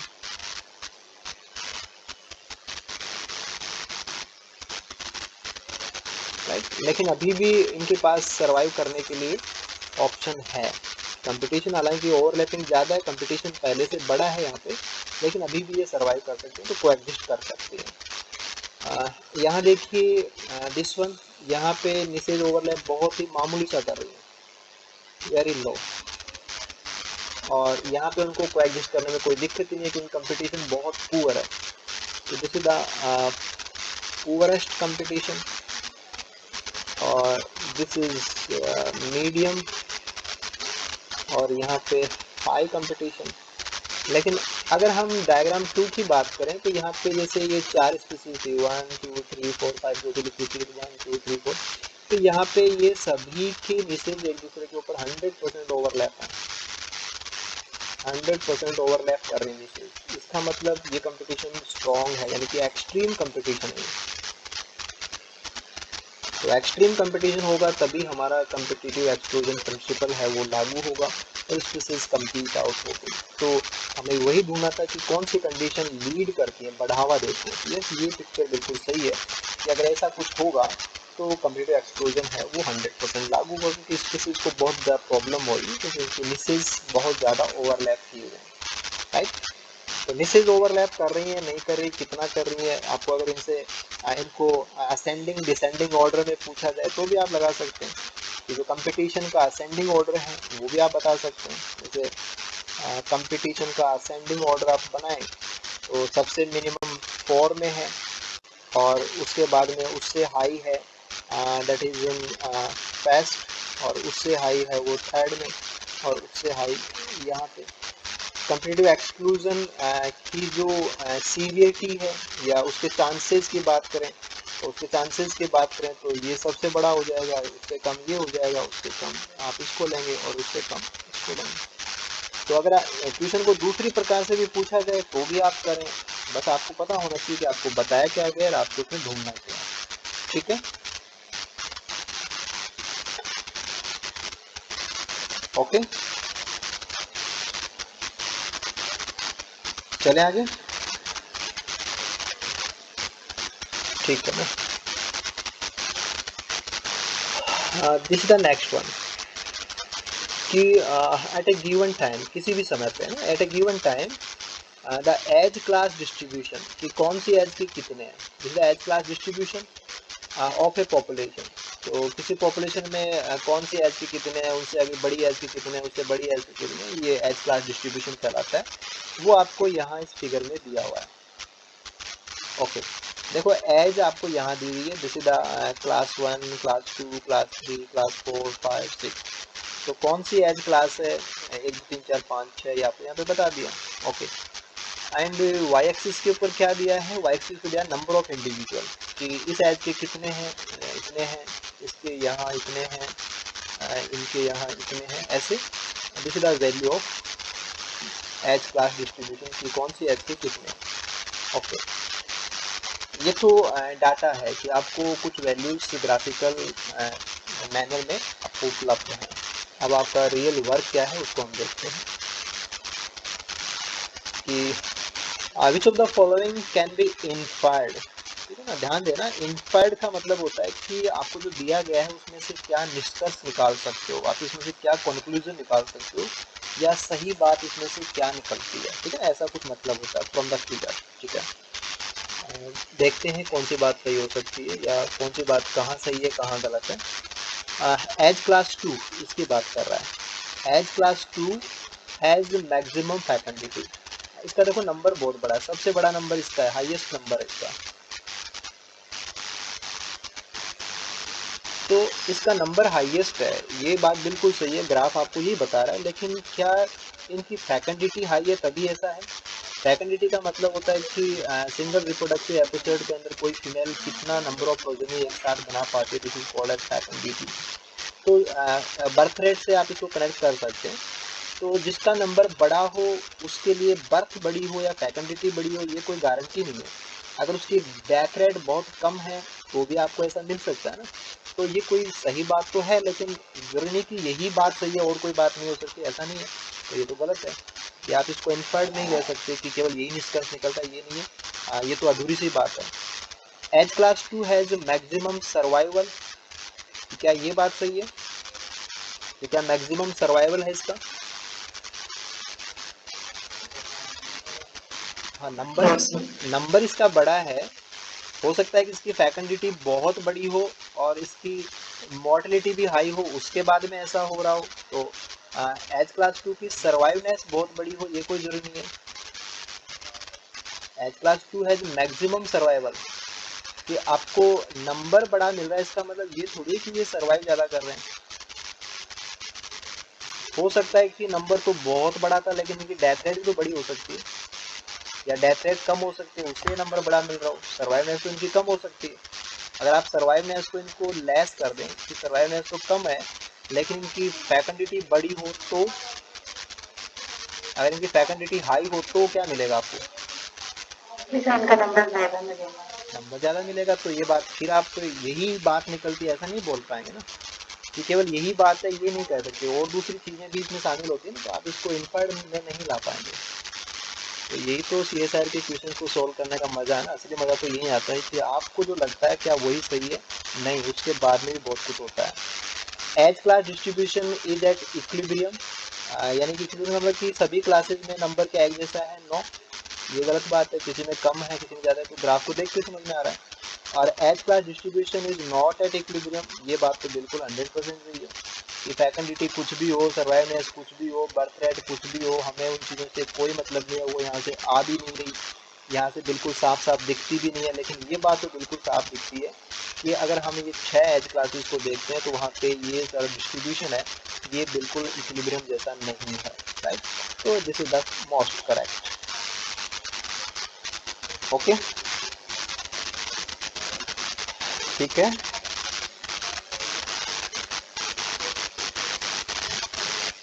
देखो, अब आपके साथ में एक छोटी सी दूसरी बात करता हूँ कि रियलिटी में है क्या, या आपको कहाँ तक इसमें क्या अप्लाई रखना है, क्या सोचना है, और पूरी एग्जाम के पॉइंट ऑफ व्यू से।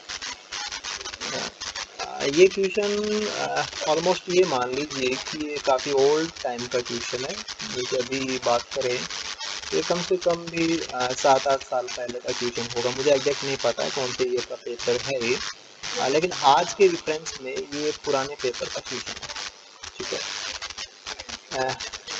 चेंज होता जा रहा है, उस समय पे क्या था कि स्मॉल थिंग्स, छोटी छोटी बातें, राइट, और आप ऑब्जर्व कर पाते हैं कि नहीं कर पाते, ठीक है ना, ऐसी चीज़ें ये उस समय पे थी। अब क्या है कि जैसे बार बार हर बार बच्चे पेपर देते हैं, इन पे काम करते हैं, प्रीवियस ईयर के क्वेश्चन पे काम करते हैं, तो समझ गए, छोटी छोटी बातें उनको पता है, ग्राफ को देखना उनको आ गया, अब ऐसे क्वेश्चन कम आने लगे, ठीक है, अब उसमें रिसेंटनेस आ गई है, लेकिन आपने तो इसको पहली बार ही किया ना, आप तो इस क्वेश्चन को फैसले कर रहे हैं, तो आपको लग रहा है कि हाँ इस क्वेश्चन में मुझे ये सीखने को मिल रहा है, डेफिनेटली वो आपको सीखना भी है, वो आपको ऐड भी करना है, लेकिन आप उसके बहुत आगे चला गया, CSR का जो लेवल है ये इसको क्रॉस करके बहुत आगे जा चुका है। तो आप इससे काम करते करते लास्ट के 2020 का जो पेपर रहा वहाँ तक पहुँचेंगे तो आपको पता लगे कि बहुत चीज़ें बदल गई हैं। जो पहले कुछ बहुत अलग चीज़ें पूछता था, अब वो उसमें रिफाइन करते करते तो चीज़ों को बहुत अच्छे तरीके से भी पूछता है, अच्छी चीज़ें भी पूछता है और लेटेस्ट चीज़ें भी पूछता है। ठीक है, तो ऐसा नहीं कि उनके चक्कर में हम पुराने को ना करें, ये भी पता होना चाहिए, सारे पैटर्न्स भी आपको आने चाहिए। ठीक है, okay, this is the next one. ये क्वेश्चन हमने कर लिया था, आपको ये बताया था मैंने कि ये जो लाइंस है ये फिर कहाँ जा कर के प्रोजेक्ट करेंगे, उसके अकॉर्डिंग आप देख सकते हैं कि कौन किस प्रकार से होगा। और ये जो आंसर थे वो भी आप निकाल सकते थे कि जो सबसे पहले आ रहा है इसका मतलब उसकी जो कंडीशंस हैं वो कैसी होनी चाहिए, जिसको और बड़ा टाइम लग रहा है और जिसको सबसे हाई टाइम लग रहा है, सबसे हाई टाइम लग रहा है वो जैरिक है। तो एज सी जैरिक, सी जैरिक आप यहाँ चले जाएंगे। ए है वो सबसे पहले, तो ए फॉर मैजिक और बी बीच वाली कंडीशन है इंटरमीडिएट, ऑप्शन नंबर 4 राइट हो जाएगा। बस यहाँ पे आप लैंग्वेज को समझ लें और लैंग्वेज को समझने के बाद में एक्स्ट्रा पोलेट है कि फ्यूचर इनका क्या है। ये एक्स्ट्रा कंडीशन है, आपको ग्राफ उतना ही दिया था, ये इनका फ्यूचर प्रेडिक्शन है कि आप इसी पैटर्न को लंबा करके देखें तो फ्यूचर में इनका ग्राफ कहाँ तक जाएगा। This is called as extrapolation. Graph को लंबा करके आपको डिसीजन निकालना था। ठीक है, कोई दिक्कत नहीं है ना।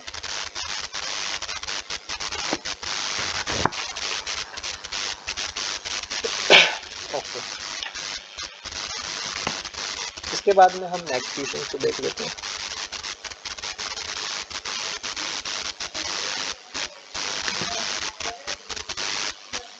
कि possible explanation for age related deadline, कि आयु के साथ में या उम्र के साथ में गिरावट आ जाएगी in the primary productivity of trees. तो पहली बात तो ये इसने यहीं पे आपको कंफ्यूज कर दिया कि क्या प्लांट्स की कोई सेकेंडरी प्रोडक्टिविटी भी होती है क्या, इसको लिखने की जरूरत थी या नहीं थी। प्राइमरी प्रोडक्टिविटी होती है प्लांट्स की, प्लांट्स की क्या कोई सेकेंडरी प्रोडक्टिविटी भी होती है।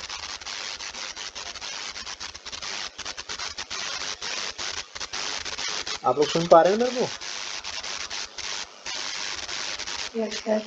तो क्या प्लांट्स की सेकेंडरी प्रोडक्टिविटी भी होती है। नहीं होती। तो अब आपको थोड़ा सा ये भी लगना चाहिए कि ये ओल्ड पेपर्स का लेवल देखो कहाँ तक था, कि कैसी बातें वहाँ एक सामान्य से रूप में फ्लो कर रही थी जो गलत है। ठीक है ना, अब तो बहुत सुधर गया है। ठीक है, आपको तो ध्यान देना है सारी चीज़ों पे।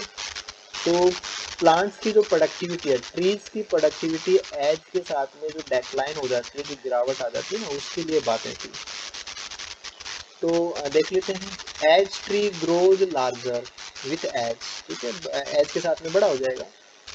दे have more tissue that respire and lose energy and proportionately, यानी कि उसी अनुपात में less leaf area to photosynthesise. तो कौन सी बात सही है, कौन सी गलत है। ये बात सही है, बड़ा भी होगा पेड़ उम्र के साथ में, ज़्यादा टिश्यू रेस्पिरेशन भी करेंगे, ये भी बात सही है, और लूज एनर्जी, ये बात भी सही है। तो क्या उसी अनुपात में उसका लीफ एरिया भी कम हो जाएगा क्या। जब बड़ा होगा तो उसमें पत्तियां ज़्यादा होंगी तो फोटोसिंथेसिस क्या कम होगा या ज़्यादा होगा। तो ये बात गलत हो जाती है यहाँ पे, this is the wrong one. आप इसको यहाँ जाके गलत कर देंगे। Nutrient limitation by nitrogen due to reduced rate of woody litter decomposition as forest ages। जैसे जैसे जंगल बूढ़ा होता जाएगा, यानी कि काफ़ी पुराना होता जाएगा, तो क्या जो लिटर डिकम्पोजिशन है, कि जो कचरा डिकम्पोज होता है, क्या उसकी रेट कम हो जाएगी क्या बूढ़े जंगलों में लिटर डिकम्पोजिशन रेट रिड्यूस हो जाती है। सर बनना ही चाहिए सर। और कोई? इसमें और भी सेवन न्यूट्रन लिमिटेशन होगा क्योंकि ज्यादा न्यूट्रन और प्लीज के अंदर चले जाएंगे। ठीक है, 1990 एंड 2020, ठीक है, 1920 कर दो, ठीक है। तो this is a matter of 100 years. Okay, forest तब भी था ये और फॉरेस्ट अब भी था ये, ठीक है। अगर आपको ये चीज़ ऐसे नहीं दिखती है तो कोई दिक्कत नहीं। आप ये बता दीजिए कि सॉइल में न्यूट्रिएंट कब ज़्यादा थे? 1920 में, ठीक है। अब यहाँ पे रिड्यूस हुए ना, तो जब फॉरेस्ट बड़ा होता जा रहा है यानी कि ट्री बड़े होते जा रहे हैं तो वो एज इट डेक्लाइन आ रहा है कि वो कम बना पा रहे हैं। क्यों बना पा रहे हैं? क्योंकि सॉइल में न्यूट्रिएंट कम ही हो जाएंगे ना। तो जैसे जैसे हमारा फॉरेस्ट की जैसे जैसे एज होगी तो लिटरल डिकम्पोजिशन कम हो जाएगा, क्योंकि स्टैंडिंग क्रॉप बढ़ती रहती है ना। जो स्टैंडिंग क्रॉप है, क्योंकि मोस्टली न्यूट्रिएंट तो बड़े ट्रीज की बॉडी में स्टोर हो गई। ये तो बात हमने कही थी कि जो ट्रॉपिकल फॉरेस्ट है हुआ है तो बहुत बड़े बड़े ट्री वहाँ पे, लेकिन क्या है उनकी सॉइल के अंदर न्यूट्रिएंट बहुत कम हो गए, तो यस वहाँ पे रिड्यूस हो जाएगा। लिमिटेशन है उनकी कि ऐसा थोड़ी कि जितना बड़ा करना चाहो उतना बड़ा पेड़ करते जाओ और सॉइल में न्यूट्रिएंट्स कभी कम नहीं पड़ेंगे, ऐसा थोड़ी है। न्यूट्रिएंट से ही तो बना शरीर, बना किससे है? शरीर मिनरल्स से ही तो बना है। ऑर्गेनिक कंपोनेंट्स है, मिनरल्स है, उन्हीं की तो बायोमास है उसका। तो बायोमास लिया कहाँ से? सॉइल में से तो उठाया है, राइट। जब उठा के सॉइल में से उठा के जब खुद की बॉडी का हिस्सा बना दिया तो अब सॉइल में बहुत कम गिर रहा है, तो वहाँ पे नेचुरल डिकम्पोजिशन पुअर है, राइट। तो दिस इज करेक्ट है। और एज ट्री बिकम लार्जर, जैसे बड़ा होगा, water transport to the top canopy की सबसे हाइट की जो बात होती है, सबसे हाईएस्ट जो उसकी जगह है कैनोपी जो है वहाँ पे जो वाटर ट्रांसपोर्ट है leaves become limited because of increase hydraulic resistance. तो ये तो प्लांट फिजियोलॉजी के एंगल से, और ट्रांसपोर्टेशन जो होता है पानी का कि वो जाइलम एलिमेंट से ऊपर चढ़ता है, और जाइलम एलिमेंट में आपको पता है कि वेसल्स ब्रैकेट से सब काम करती है, और उनका जो परफोरेशन एरिया होता है वो उसको कंट्रोल कराता है, और ग्रेविटेशनल फोर्स की भी बातें आती हैं। तो ये जो चीज़ें हैं क्या ऐसा तो नहीं कि आप कितना भी लंबा कर दो पौधे को और पानी के चढ़ने में कोई दिक्कत नहीं। हालांकि ठीक है, ट्रांसपायरेशन की जो फुल थ्योरी है डिक्सन जूली की वो काफ़ी हद तक सही है, लेकिन आप कितनी भी लंबाई पे पानी को ऊपर चढ़ाएं तो पानी उतना ही आराम से चढ़ता रहेगा, रुकावट नहीं आएगी, ऐसा नहीं है। और ग्रेविटेशनल फोर्स क्या उसको जाने ही देगा, ये भी ज़्यादा सही नहीं है। तो ये तो गिरावट के लिए काम करेगा। पानी नहीं पहुंचेगा तो प्रोडक्टिविटी कहाँ से आएगी? तो ये चीज़ तो सही है कि हाइड्रोलिक रेजिस्टेंस बढ़ता जाएगा, जब दिक्कत बढ़ेगी तो पानी पहुंचेगा कम, तो प्रोडक्टिविटी गिरनी है। This results in reduce stomatal conductance. तो जब गार्ड सेल्स पूरी फैलेंगी नहीं, टर्जिड नहीं होंगी तो स्टोमेटा बंद ही रहेंगे, स्टोमेटा बंद रहेंगे तो CO2 आएगी नहीं। अब ये इकोलॉजी का क्वेश्चन है, लेकिन प्लांट फिजियोलॉजी आपको थोड़ा सा आइडिया होना चाहिए कि स्टोमेटा खुलेगा तभी तो कार्बन आएगा, और कार्बन आएगा तभी तो कुछ बनेगा, और बनेगा तभी तो आप ये कहेंगे कि प्रोडक्टिविटी में कुछ हो रहा है। तो रिडक्शन इन फोटोसिंथेसिस रेट, ये तो सही बात है कि स्टोमेटा खुलेंगे नहीं तो फोटोसिंथेसिस कम ही होना है। क्यों नहीं खोल रहा है? क्योंकि गार्ड सेल उतनी नहीं ओपन हो रही। क्यों नहीं हो रही? क्योंकि हाइट बहुत ज़्यादा होगी तो पानी चढ़ने में दिक्कत हो सकती है। तो statement B and C right है यहाँ पे, जो आपको बताया गया था कि एज के साथ में प्रॉब्लम जो थी प्रोडक्टिविटी को लेकर, तो इसमें दोनों बातें काम कर रही हैं, ऑप्शन बी एंड सी वाली। तो this is the right answer. Okay, ठीक है।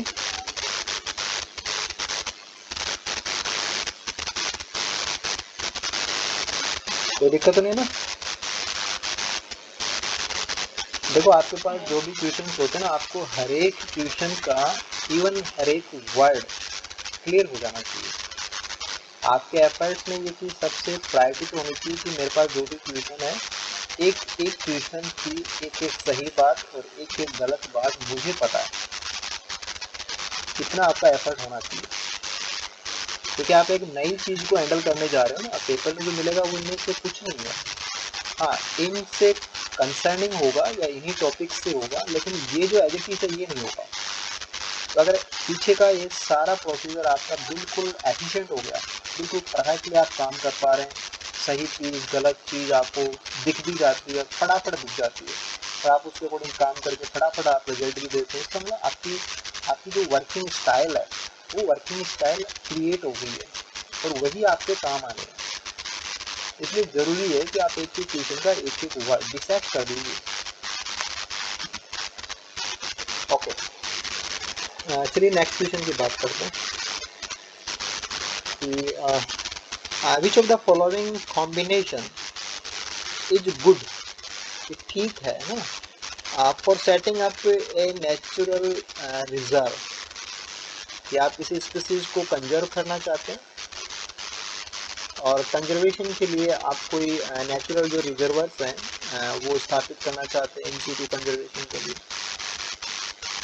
तो जब नेचुरल की बात आती है तो इन सिटू ही होगा, राइट। तो थोड़ा सा आप ध्यान रखें कि आपको क्या बोला जा रहा है, आपको क्या सोचना है और उसके अकॉर्डिंगली कौन सा सही होगा ना, राइट।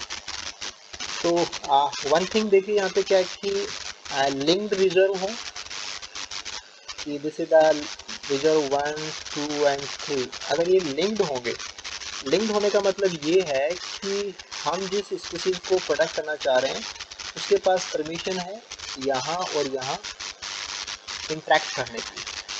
अब इंटरेक्ट करने का मतलब क्या है, ये चीज़ें आपको क्या बता रही हैं, आप में से कोई भी बताना है कि ये लिंक आपको क्या बता रहे हैं।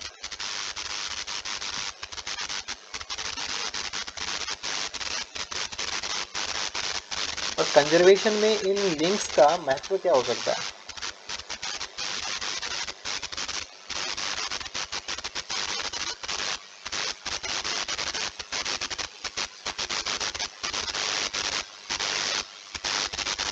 एनीवन?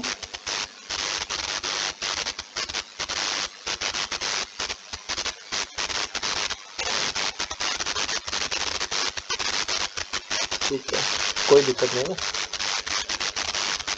कॉन्फिडेंस आपका क्रिएट होना मस्ट है, देखो कॉन्फिडेंस आना ही चाहिए ना। देखो आप कंजर्व तो करना चाहते हैं किसी को, और कंजर्व करने के लिए आप क्या करेंगे, उसका नंबर बढ़ जाए तो बेटर है, उसका नंबर इंक्रीज हो जाए। और उसका नंबर इंक्रीज कब हो जाए, जब रिप्रोडक्शन उसमें होता रहे, उसके लिए कंडीशंस है वो फेवरेबल होती रहे, राइट। तो अगर आपने सपोज आपने टाइगर को यहाँ भी लिया, इस एरिया में भी लिया और इस एरिया में भी लिया, जब ये एरिया इंटरकनेक्टेड हैं, अगर ये लिंक इंटरकनेक्टेड हैं तो सर्वाइव के चांसेस, अगर यहाँ कोई भी दिक्कत आती है तो वो यहाँ कनेक्ट हो सकता है, यहाँ दिक्कत है तो यहाँ कनेक्ट हो सकता है, यहाँ कनेक्ट हो सकता है, एज वेल एज ये यहाँ से यहाँ भी कनेक्ट हो सकता है। तो जो कनेक्ट का मतलब ये कि दिस द होम एरिया, तो आप जितना ज़्यादा उसको एरिया दे देंगे रिजर्व को उतना अच्छा है। पर अगर वो पैचेज में है और पैचेज में उसका माइग्रेशन हो सकता है, वो आपस में इंटरचेंज कर सकते हैं, इंट्रैक्शन उसका चालू रहेगा, तो वो उसके लिए उतना ज़्यादा बेटरमेंट है। तो ये चीज़ तो उसके लिए सही है कि अगर आपने इंटरकनेक्ट करके रखा तो उसके कंजर्व होने के चांसेज या उसको प्रॉब्लम्स कम होगी तो कंजर्व सही अच्छे से हो जाएगा।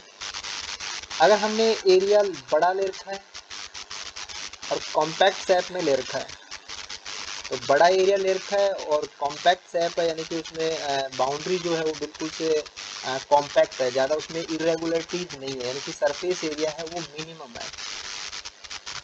जो सरफेस एरिया है वो रिड्यूस्ड है उसका। कोई चीज़ कॉम्पैक्ट कब होती है, सघन कब होती है, तो वो फैली भी नहीं होती है, और फैली भी नहीं होती तो उसका सरफेस एरिया कम हो जाता है, राइट। तो सरफेस एरिया उसका रिड्यूस है। अगर इस स्पीसीज को प्रॉब्लम हो रही थी, जैसे ये आपने एरिया लिया, यहाँ पे स्पीसीज एक्स रह रही थी, तो प्रॉब्लम इसको कहाँ हो रही थी, प्रॉब्लम इसको बाहर से तो हो रही थी। तो प्रॉब्लम कहाँ थी, सरफेस एरिया की वजह से, और सरफेस एरिया आपने रिड्यूस लिया है और इसका खुद का एरिया, इसका होम रेंज काफ़ी बड़ा और सरफेस एरिया उसका कम रिड्यूस लिया, तो चीज़ तो अच्छी है उसके लिए। तो ये अगेन राइट है। देखिए यहाँ देखिए कि high edge area ratio, edge का मतलब किनारा होता है ना, तो आप उसको सरफेस एरिया मान लो कि सरफेस अपॉन उसका एरिया, कि है तो छोटा सा, जैसे ये अंदर का भाग देखें तो ये एरिया तो छोटा सा है, लेकिन बाहर जो प्रॉब्लम है वो कितनी ज़्यादा है कि यहाँ से लेकर के हर सतह के ऊपर बाहर इंटरेक्शन है। तो प्रॉब्लम वाला पार्ट इसमें काफ़ी बड़ा है। तो इंटरेक्शन एरिया बहुत बड़ा है। इंटरेक्शन को बाहर की चीज़ें अच्छी नहीं थी तभी तो आपको कंजर्व करना पड़ रहा है। तो बाहर जितना ज़्यादा इसके साथ एरिया इंटरेक्शन का चल रहा है उतनी ज़्यादा इसको प्रॉब्लम है। ये खुद छोटा है क्योंकि ये रेशियो आपका बड़ा कब हो सकता है जब यहाँ पे आप किसी बड़ी चीज़ को, जब आप 100 को एक छोटी चीज़ से डिवाइड करें तभी तो बड़ा रिजल्ट आएगा ना। तो अगर एरिया आपका छोटा हो और किनारे आपके बड़े हों तो ये ऐसा फिगर बनेगा।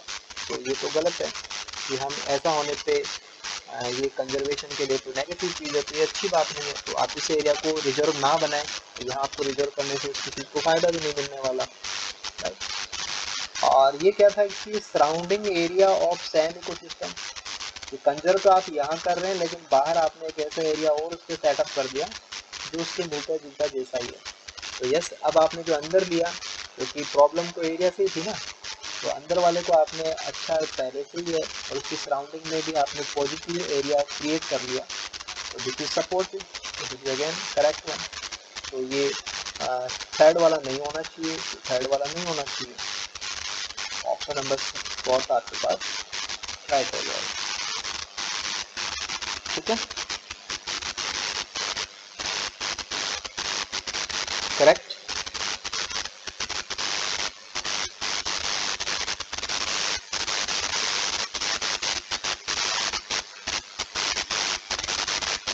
कोई दिक्कत नहीं है ना,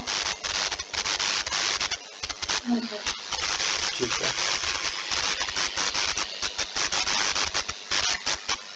देखिए ऐसे ये नेक्स्ट वन क्वेश्चन है, ये एक्चुअल में जो हम फील्ड स्टडीज करते हैं ना, क्वाड्रेट्स वगैरह से फील्ड स्टडीज, ये फील्ड स्टडीज से जुड़ा हुआ क्वेश्चन है। This is the line transact sampling. जैसे काफ़ी बड़ा एरिया हो और इस काफ़ी बड़े एरिया के अंदर जैसे कई सारे ऑप्शन होते हैं कि या तो आप नंबर काउंट करें या क्वाड्रेट डालें। वैसे ही एक मेथड होता है line transact sampling. Line transact में क्या होता है कि एक पर्टिकुलर लेंथ की जो लाइन होती है वो ड्रा की जाती है और उसके आसपास जो ऑर्गेनिज्म मिल रहे हैं स्पीसीज के उनको काउंट किया जाता है। ऐसे ही कोई दूसरी लाइन ड्रा करेंगे एज ए सैम्पलिंग और वहाँ ट्रांजैक्ट लाइन के दोनों साइड में कौन कौन है और कितनी दूरी पे उनको काउंट कर लेते हैं। तो ये मेथड होता है। या तो आप एक क्वाड्रेट डाल के कितने है उसको लें या आप बड़ा एरिया हो तो लाइन ट्रांजैक्ट मेथड अप्लाई कर सकते हैं, ठीक है। और of two solitary species, solitary अकेले को बोलते हैं, सिंगल, जो आपस में इंटरेक्ट नहीं करती। अकेला वो होता है कि किसी के साथ में नहीं होता, बट सिंगल। कई बार आपको इसे मतलब ऐसा फनी जैसा लग सकता है ना कि मतलब अकेला तो वही होता है जिसके साथ कोई दूसरा नहीं होता है। लेकिन बात क्लैरिटी क्या होती है, क्लैरिटी ये होती है कि सॉलिटरी का मतलब जो बिल्कुल अकेला है, उसके साथ में कोई दूसरा इंटरेक्शन, आप इकोलॉजी की बात करें तो वो इंटरेक्ट नहीं होती है। और इंटरेक्ट नहीं होती तो हम इसको यहाँ क्यों जोड़ें, तो क्यों जोड़ें का मतलब ये है कि आपने एक टॉपिक पढ़ा था दैट वाज सोशियबिलिटी, राइट, पढ़ा था आपने। तो आपस में उनका कोई इंट्रैक्शन नहीं है, इंडिपेंडेंट है एक दूसरे के साथ में, उनके डिस्ट्रीब्यूशन को आप कोरिलेट नहीं करेंगे, अलग अलग लेंगे ना, ऐसा मैसेज है, ठीक है। ऑफ ग्राउंड मैमल्स, ये मैमल स्पीसीज है और फॉलोइंग ऑब्जर्वेशन आपको मिल रही है। ये जो डाटा है वो आपको यहाँ टेबल में दिया हुआ है। देखिए आपको यहाँ पे क्या बताया हुआ है कि smaller species and larger species, ये दो स्पीसीज हैं, दोनों मैमल्स की हैं, ग्राउंड पे रहते हैं। आपने ट्रांजैक्ट लाइन डाली, दोनों साइड में आपको कितने मिले आपने उनको काउंट कर लिया, ठीक है। देखिए आपने कैसे काम किया है, आपने ट्रांजैक्ट लाइन कितने किलोमीटर की डाली, तो 100 किलोमीटर 100 किलोमीटर। आपने जब स्मॉलर को काउंट किया तो भी आपने 100 किलोमीटर की लाइन डाली थी और लार्जर के लिए भी आपने 100 किलोमीटर की ट्रांजैक्ट लाइन डाली, ठीक है, ओके। देन आपको उस स्पीसीज के कितने मिले, नंबर ऑफ एनिमल्स कितने रिकॉर्ड हुए, ठीक है। देखिए यहाँ पे क्या बात है, जब आपने 100 किलोमीटर की लाइन पे देखा तो आपको 30 इंडिविजुअल रिकॉर्ड हुए और यहाँ पे आपको 36 रिकॉर्ड हुए। तो ऐसा लगता है कि इस एरिया में लार्ज स्पीसीज वाले ज़्यादा हैं। अभी तो यही लगता है ना, अगर आप इन दोनों चीज़ों को देखते हैं तो आपको ये लगेगा कि स्पीसीज बी वाले ज़्यादा हैं तो आपको 36 तक मिले हैं, और स्मॉलर वाले कम है इसलिए उनका नंबर 36 से छोटा है। आपने जो सैम्पलिंग की 100 किलोमीटर की लाइन के दोनों साइड में देखा, तब की बात है। ओके, अगर हम यहाँ से बात करें कि मीन परपेंडिकुलर डिस्टेंस कितनी थी ट्रांजैक्ट लाइन से मीटर में, कि आपने ये जो लाइन डाली थी, जो ट्रांजैक्ट लाइन आपने डाली, मान लीजिए कि आपको इंडिविजुअल यहाँ मिला, एक यहाँ मिला, एक यहाँ मिला, एक यहाँ मिला, ऐसे, राइट।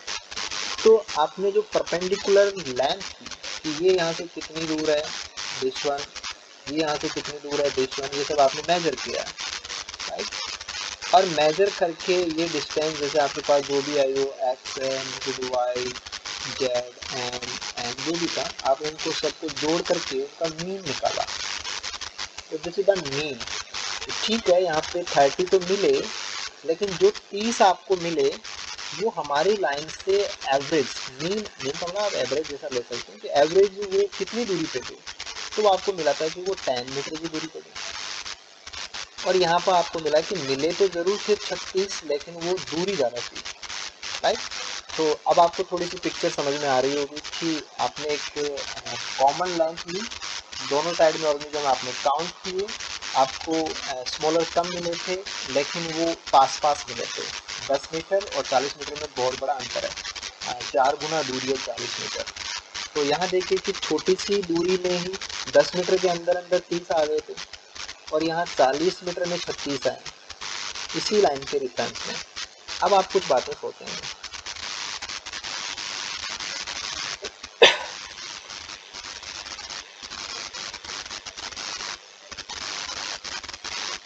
तो कौन सी बात आप यहाँ से इंस्पायर्ड कर सकते हैं कि आपको जो डाटा दिया उससे कौन सी बात सबसे ज़्यादा सही आपको लग रही है, वो आपको बतानी है। तो smaller species is more abundant but seen less frequently. ठीक है, आपको ऐसा मिला है, आपको यहाँ पे नंबर 30 मिला था, ये अबंडेंट मोर नहीं था, ठीक है। फ्रिक्वेंटली तो मिला था कि आपको ये पास पास ही मिल गई थी, ये बात तो सही है, तो ये यहाँ से गलत हो जाएगा, right. Smaller species is less abundant, ये बात तो सही है, बट सीन लेस फ्रिक्वेंटली, नहीं, वो इसकी तुलना में देखिए 4 गुना ज़्यादा फ्रिक्वेंट है, तो लेस फ्रिक्वेंट कैसे बोल सकते हैं, ये गलत है। Larger species is more abundant, ये लार्जर स्पीसीज आपको अबंडेंट ही मिली थी, यस, ये बात सही है।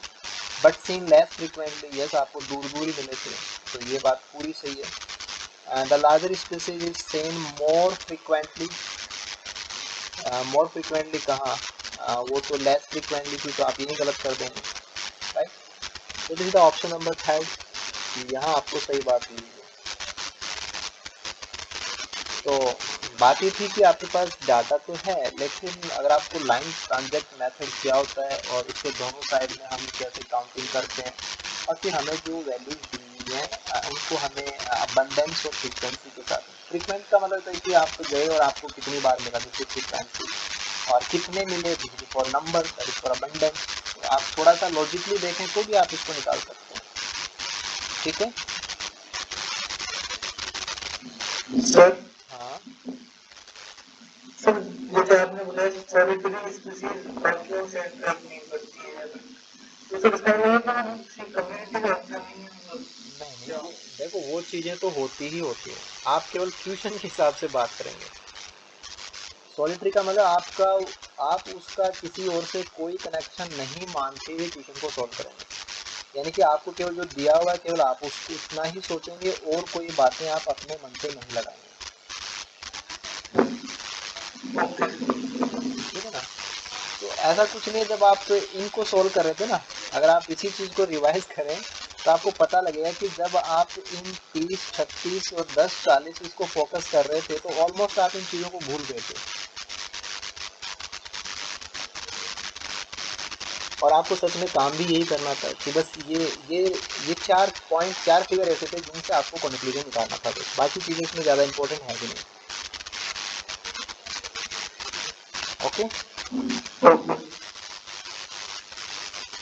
तो इसका आंसर क्या निकालें? स्पीसीज है द फॉलोइंग पॉपुलेशन कैरेक्टरिस्टिक कि रिडक्शन इन पॉपुलेशन साइज 90% से बड़ा पिछली 10 पीढ़ियों में हो गया है और 3 पीढ़ियों में हो गया है, राइट, ऐसा कुछ है। Geographical range expanse of occurrence उसका 100 किलोमीटर स्क्वायर से बड़ा था, पर एरिया ऑफ ऑक्यूपेंस उसका 10 किलोमीटर स्क्वायर से भी कम रह गया कि अकरेंस तो ये था लेकिन अब रियल में वो ऑक्यूपाई केवल इतने से एरिया को कर रहा है, तो ऐसा उसके साथ हो गया। पॉपुलेशन साइज में अभी 50 मैच्योर इंडिविजुअल से भी कम रह गए, ये बात उस पर लागू हो रही है। एक्सटिंक्शन की जो संभावनाएं हैं वाइल्ड कंडीशन में at least 50% with the next 10 years और 3 जनरेशन के अगले 10 साल और 3 पीढ़ियों में लगभग 50% बैकलाइन की और उसकी संभावना चल रही है। तो आप ऐसी स्पीसीज को कौन सी कैटेगरी में मानेंगे, आइसिन की कौन सी कैटेगरी में मानेंगे, राइट? तो आंसर क्या होना चाहिए?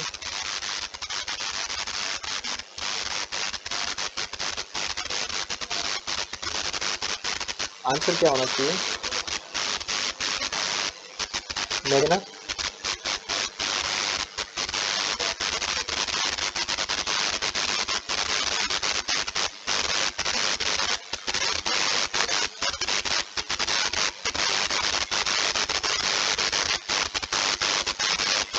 हल्का, ठीक है, थर्ड, ठीक है। एक तो मैंने आपको बताया था, वैसे आपने सोच दिया होगा, तो जब पूछा है तो यही होगा, ठीक है, कोई बात नहीं। देखो 90% पॉपुलेशन उसकी रिड्यूस हो चुकी है ना, मोर देन 90%, तो अभी कुछ बचे हुए तो हैं, तो एक्सटिंक्ट इन वाइल्ड नेचुरल कंडीशन में ही आप मानेंगे, तो ये हो सकता है कि एक्सटिंक्ट इन वाइल्ड वो अभी नहीं हुआ है, तो एक्सटिंक्ट इन वाइल्ड आप नहीं ले पाएंगे। और ये अकेला फिगर ही बहुत है, तो मोर देन 90% उसका रिडक्शन हो गया है, तो ये चीज़ बहुत बड़ी हो जाती है। आपको कुछ डाटा थे वो भी आपको आइडिया हो क्या चीज़ पूछी जा सकती है और क्या चीज़ ज़्यादा इम्पोर्टेंट है। राइट आंसर तो यही है इसका। क्रिटिकली एंडेंजर्ड के लिए सारे क्राइटेरिया होते हैं, ठीक है, ओके।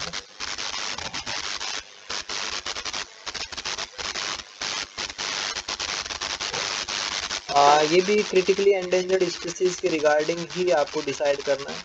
अच्छा क्वेश्चन है। Not true for a critically endangered, तो रॉन्ग बात ढूंढनी है आपको ना, कि reduction of population breeding ability, कि जिसकी ब्रीडिंग एबिलिटी है उसमें गिरावट आ रही है ड्यू टू इंक्रीज रिलेटेडनेस, यानी कि होमोजाइगोसिटी की बात कर रहा है, through the action of incompatibility mechanism, कि रिप्रोडक्शन में जो इनकम्पेटिबिलिटी मैकेनिज्म है उनकी वजह से वो आउटब्रीड नहीं कर पा रहे हैं और होमोजाइगोसिटी उसकी बढ़ रही है। इन प्लांट्स और बिहेवियरल प्रॉब्लम्स एनिमल्स, यहाँ पे प्लांट माने तो इनकम्पेटिबिलिटी काम कर रहा है और एनिमल माने तो बिहेवियर की कुछ डिफिकल्टीज उनकी वजह से वो उसका ब्रीडिंग है वो एबिलिटी उसकी रिड्यूस हो रही है और उसमें होमोजाइगोसिटी बढ़ रही है। तो होमोजाइगोसिटी जो बढ़ रही है क्या वो उसको क्रिटिकली एंडेंजर्ड बनाएगी या नहीं बनाएगी? अगर किसी स्पीसीज के अंदर होमोजाइगोसिटी बढ़ रही है तो क्या वो उसको क्रिटिकली एंडेंजर्ड की तरफ धकेलेगी? यस, तो दिस इज करेक्ट वन, ये तो सही बात है। The individuals of the species which have declined to low number are still a genetically open system. Genetically open system किसे कहते हो आप? जेनेटिकली ओपन सिस्टम कहने से क्या मतलब है? Gamete exchange, gene sharing, gamete exchange बोल दीजिए, और ज़्यादा अच्छे से बोलना चाहें तो जीन शेयरिंग। तो जीन शेयरिंग का मतलब there is a option of recombination, there is a option of better genetic recombination, better genes, better genome. तो ऐसा होने से क्या है कि बैकलाइन तो उसका हो गया लेकिन स्टिल अभी भी वो जेनेटिकली ओपन है, तो उसमें संभावना है कि वो वापस से ग्रो कर सकता है। वापस से वेरिएबिलिटी आ सकती है, वापस से कोई न कोई जीनोटाइप ऐसा बन सकता है जो सस्टेन करने लग जाएगा, तो ये उसको क्रिटिकली एंडेंजर्ड नहीं बनाएगा। अगर ये जेनेटिकली क्लोज होता है कि अब ये बाहर से किसी का जीन नहीं ले पा रहे, यानी कि ये अपने आप ही आपस में करेंगे, तो ज़्यादा होमोजाइगोसिटी रिलेटेड में जैसी बातें आ जाएंगी, तो ओपन सिस्टम का मतलब there is opportunity to introduce better genes. जब अपॉर्चुनिटी है तो कभी भी कुछ भी हो सकता है, नेचर इज अनसर्टेन। अगर बेटर जीन आ गए तो ये नंबर जो गिर रहा था वो तो वापस आ सकता है ना। तो बैकलाइन टू लो, ये बात तो सही है, ये तो उसको बना देगी, लेकिन अगर उसमें बाहर के जीन आने की अभी संभावना है, वो उनके लिए खुला है, तो ये लो नंबर तो कभी भी हाई हो सकता है, राइट।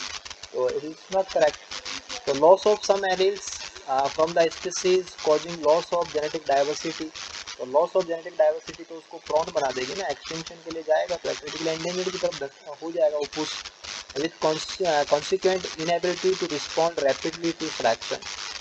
तो वो नेचुरल सिलेक्शन को इनेबल करेगा, वो उसके लिए रिस्पॉन्ड अच्छे से नहीं करेगा, क्योंकि जेनेटिक डाइवर्सिटी उसकी लॉस में हो रही है, कम पड़ रही है, या डाइवर्सिटी रिड्यूस हो रही है, जेनेटिक डाइवर्सिटी कम हो रही है, तो उसमें होमोजाइगोसिटी बढ़ रही है। इसकी तो बात इसके जैसी तो है ये, केवल लैंग्वेज भी चेंज किया है। एक्सप्रेशन ऑफ डिलीटोरियस एलील की कुछ हार्मफुल एलील्स हैं वो एक्सप्रेस हो जाती हैं, and increase homozygosity, increase mortality of young and including depression leads to reduce of equine fitness। ये सारी बातें ही इसको क्रिटिकली एंडेंजर्ड बना देगी, तो जो नहीं बनाएगी वो केवल एक बात थी, ऑप्शन नंबर 2। ओके, क्लियर, ठीक है। ये क्वेश्चन फूड चेन से एनर्जी फ्लो वहाँ से है कि autotrophs in the aquatic ecosystem unlike their counterparts in the terrestrial ecosystem, कि एक्वेटिक वालों को टेरिस्ट्रियल वालों से कंपेयर करना है। Are mostly microscopic, yes aquatic वाले माइक्रोस्कोपिक होते हैं। वेरी लो इन इनडाइजेस्टिबल, कि उनका मोस्टली भाग है वो कंज्यूम हो जाता है, एंड यू छोटा होता है ना, तो इनडाइजेस्टिबल में वो कम ही होते हैं, कि मोस्टली वो डाइजेस्टिबल होते हैं सारे के सारे, ठीक है। टू द हर्बीवोर्स, यानी कि फाइटोप्लैंक्टन को जो प्लैंक्टन पूरा ही खा जाता है ना, तो वो ये लाइन भी सही बात है, ठीक है, ये तो हम जानते ही हैं। This explains the fact that compared to the terrestrial ecosystem, कि अगर हम terrestrial ecosystem से compare करें तो in the aquatic ecosystem, आगे कौन सी लाइन यहाँ पे सही होगी, ठीक है ना, ये आपको देखना है, ऐसे काम करना आपको, कि in the aquatic ecosystem productivity upon biomass, कि कितना बना के देता है, कितना बड़ा वो खुद है, तो छोटा सा ज़्यादा बना के देता है, तो बड़ी संख्या को छोटे से डिवाइड करेंगे तो रिजल्ट बड़ा ही आएगा। रेशियोज आर हायर, यस सही बात है, ratios are higher, and energy transfer rates to higher trophic levels are faster, ये पूरी बात सही है कि ऐसा ही होता है, और एनर्जी ट्रांसफर हाई है, और फूड चेन भी यहाँ पे लंबी होती है, बात तो सही है। Productivity upon biomass ratio are lower, नहीं ये गलत है, क्योंकि वो छोटे से हैं और बनाते ज़्यादा हैं, तो ये बात तो गलत है, आगे आप ना जाएँ तो टाइम बचेगा आपका। The energy transfer rates are slower, ये तो गलत बात है, वरना तो लंबी फूड चेन वहाँ पे सस्टेन नहीं करते ना, so this is wrong। Productivity biomass ratios are lower, again wrong हो गया, and the energy transfer rate, ये तो बात सही थी, लेकिन यहाँ गलत हो गया, गलत हो गया। Productivity biomass ratios are higher, ये ठीक बात है, एंड एनर्जी ट्रांसफर स्लो, ये गलत बात है, राइट। तो only option number 5 is right, clear.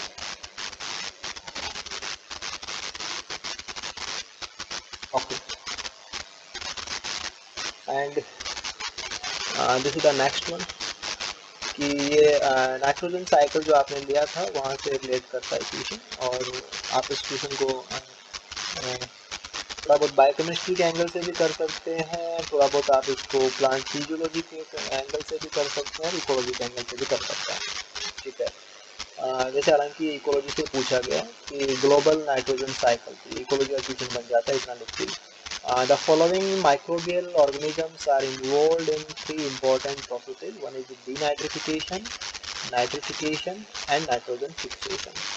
तो इनके अकॉर्डिंग आपको इनको करेक्टली मैच जो था, करेक्टली मैचिंग वाला आपको यहाँ पे बताना है, ठीक है, कि यहाँ पे आपको एग्जांपल दे दिए हैं इनके, और करेक्टली मैच कौन सा है टू द प्रोसेस, और इसका कौन सा माइक्रोब इसमें इन्वॉल्व है, ठीक है, इस प्रकार से आपको मैच करना है। ओके, तो अगर हम बात करें डीनाइट्रिफिकेशन की, तो यहाँ पे जैसे आपने वहाँ नाइट्रोजन साइकिल में भी लिया था कि जो स्यूडोमोनास डीनाइट्रिफिकेंस हैं, ये डीनाइट्रिफिकेशन का काम करता है। तो डीनाइट्रिफिकेशन के लिए आपके पास डी आना चाहिए, डीनाइट्रिफिकेशन के लिए डी नहीं आना चाहिए, डी आना चाहिए, डीनाइट्रिफिकेशन के लिए डी आना चाहिए। और फिर नाइट्रोजन फिक्सेशन का लिया है इसमें, तो this is nitrogen fixation. Nitrogen fixation का मतलब बायोलॉजिकल नाइट्रोजन फिक्सेशन लेंगे आप, बायोलॉजिकल नाइट्रोजन फिक्सेशन, क्योंकि फिजिकल, केमिकल और बायोलॉजिकल, माइक्रोब से तो बायोलॉजिकल ही आपको लेना है। तो नाइट्रोजन फिक्सेशन के लिए देखिए यहाँ पे ऑप्शन वाइज ए है, तो क्या ये सही बात है? ए का मतलब दिस द राइजोबियम, तो क्या rhizobium species biological nitrogen fixation करती है? यस, करती है, राइट। तो हालांकि नाइट्रोबैक्टर ये सी में यहाँ पे गलत है, और ये सही है, ये सही है। एक चीज़ और आप ध्यान देना, अगर आप इस चीज़ को और ध्यान देंगे तो आपको एक चीज़ और इसमें दिखेगी कि दिस इज द, कि जब आपको ये पता लग गया कि स्यूडोमोनास डीनाइट्रिफिकेशन करता है, तो आप ऑप्शन नंबर सेकंड को सही मान रहे हैं, कि आपको ये कंफर्म जैसा हो रहा है कि यही होना चाहिए, ठीक है ना। हालांकि आपने बाकी काम किया नहीं, फिर भी आपको लग रहा है। और यहाँ से देखिए कि क्या इसके साथ में ए ही सही होगा, तो 4 में से 3 ऑप्शंस में ए ही दिया हुआ है, तो ऐसा तो नहीं हो सकता। तो डेफिनेटली यहाँ पे यही सही है। और वैसे आपको पता भी, इतना वो जरूरत भी नहीं आपको, ठीक है। और साथ में ई, देखिए ई भी आपको यहाँ भी दिया हुआ है, ठीक है। डीनाइट्रिफिकेशन से अगर आपको डीनाइट्रिफिकेशन के लिए स्यूडोमोनास डीनाइट्रिफिकेंस इतना नाम याद है, तो आप नाइट्रोजन फिक्सेशन में इसको कैंसिल कर देंगे, ये यहाँ पे नहीं हो सकता, राइट। तो ये ई ही होगा, ये बात फिर आपको कन्फर्म हो जाती है। यस, ये ई का अंदर क्या है? एजिटोबैक्टर, जैसे बायोलॉजिकल नाइट्रोजन फिक्सेशन में काम करते हैं, फ्री लिविंग नाइट्रोजन फिक्सेशन करते हैं। और नाइट्रिफिकेशन के लिए देख लीजिए, जैसे नाइट्रोबैक्टर, तो नाइट्रोबैक्टर, नाइट्रोसोमोनास, ये सब इसके लिए काम करते हैं, इट इज अगेन राइट। तो थोड़ा सा आपको आइडिया हो, कुछ एक चीज़ आपको मेमोरी में हो, थोड़ा सा आपका मेमोरी का पार्ट सही हो, और थोड़ा सा आप लॉजिकली इसमें ढूंढ लें, तो you can put the correct answer, ठीक है। करेक्ट आंसर नहीं है, these are the 4 marks. C part में क्वेश्चन आ रहा है, तो you are going for 4 marks, ये बड़ी चीज़ है, ठीक है। ये आपने क्वेश्चन को कर लिया था। जैसे the disturbance, role of disturbance, तो मीडियम डिस्टर्बेंस के ऊपर ये हाई होता है, तो ये आपने राइट आंसर ये होता है, ऑप्शन नंबर 4 आपको बता दिया, ठीक है। तो ये तो हमारे आज की क्लास के ट्यूशन हो जाएंगे, और इसके बाद में कुछ बचे हुए ट्यूशन और रहेंगे, उनको हम सारी क्लास में ले लेंगे। तो आई होप आपने इन सभी ट्यूशन से आज काम कर लिया होगा, और नेक्स्ट पे आप कल तक कर लेंगे। फिर जो ये इसके आगे के पेपर्स के ट्यूशन है, तो इनका लेवल भी थोड़ा सा और अच्छा आ जाएगा, चीज़ें भी कुछ एक्स्ट्रा आ जाएंगी, तो बेटर है हमारे लिए कि और अच्छी चीज़ें हमें यहाँ पे ऐड करने को मिलेंगी, कुछ अलग एंगल्स भी मिलेंगे, कुछ अलग मैटर भी होगा, ज़्यादा अच्छा है। हालांकि कुछ ट्यूशन से हमने काम भी कर लिया, तो इन ट्यूशन को हम कल की क्लास में ले लेंगे।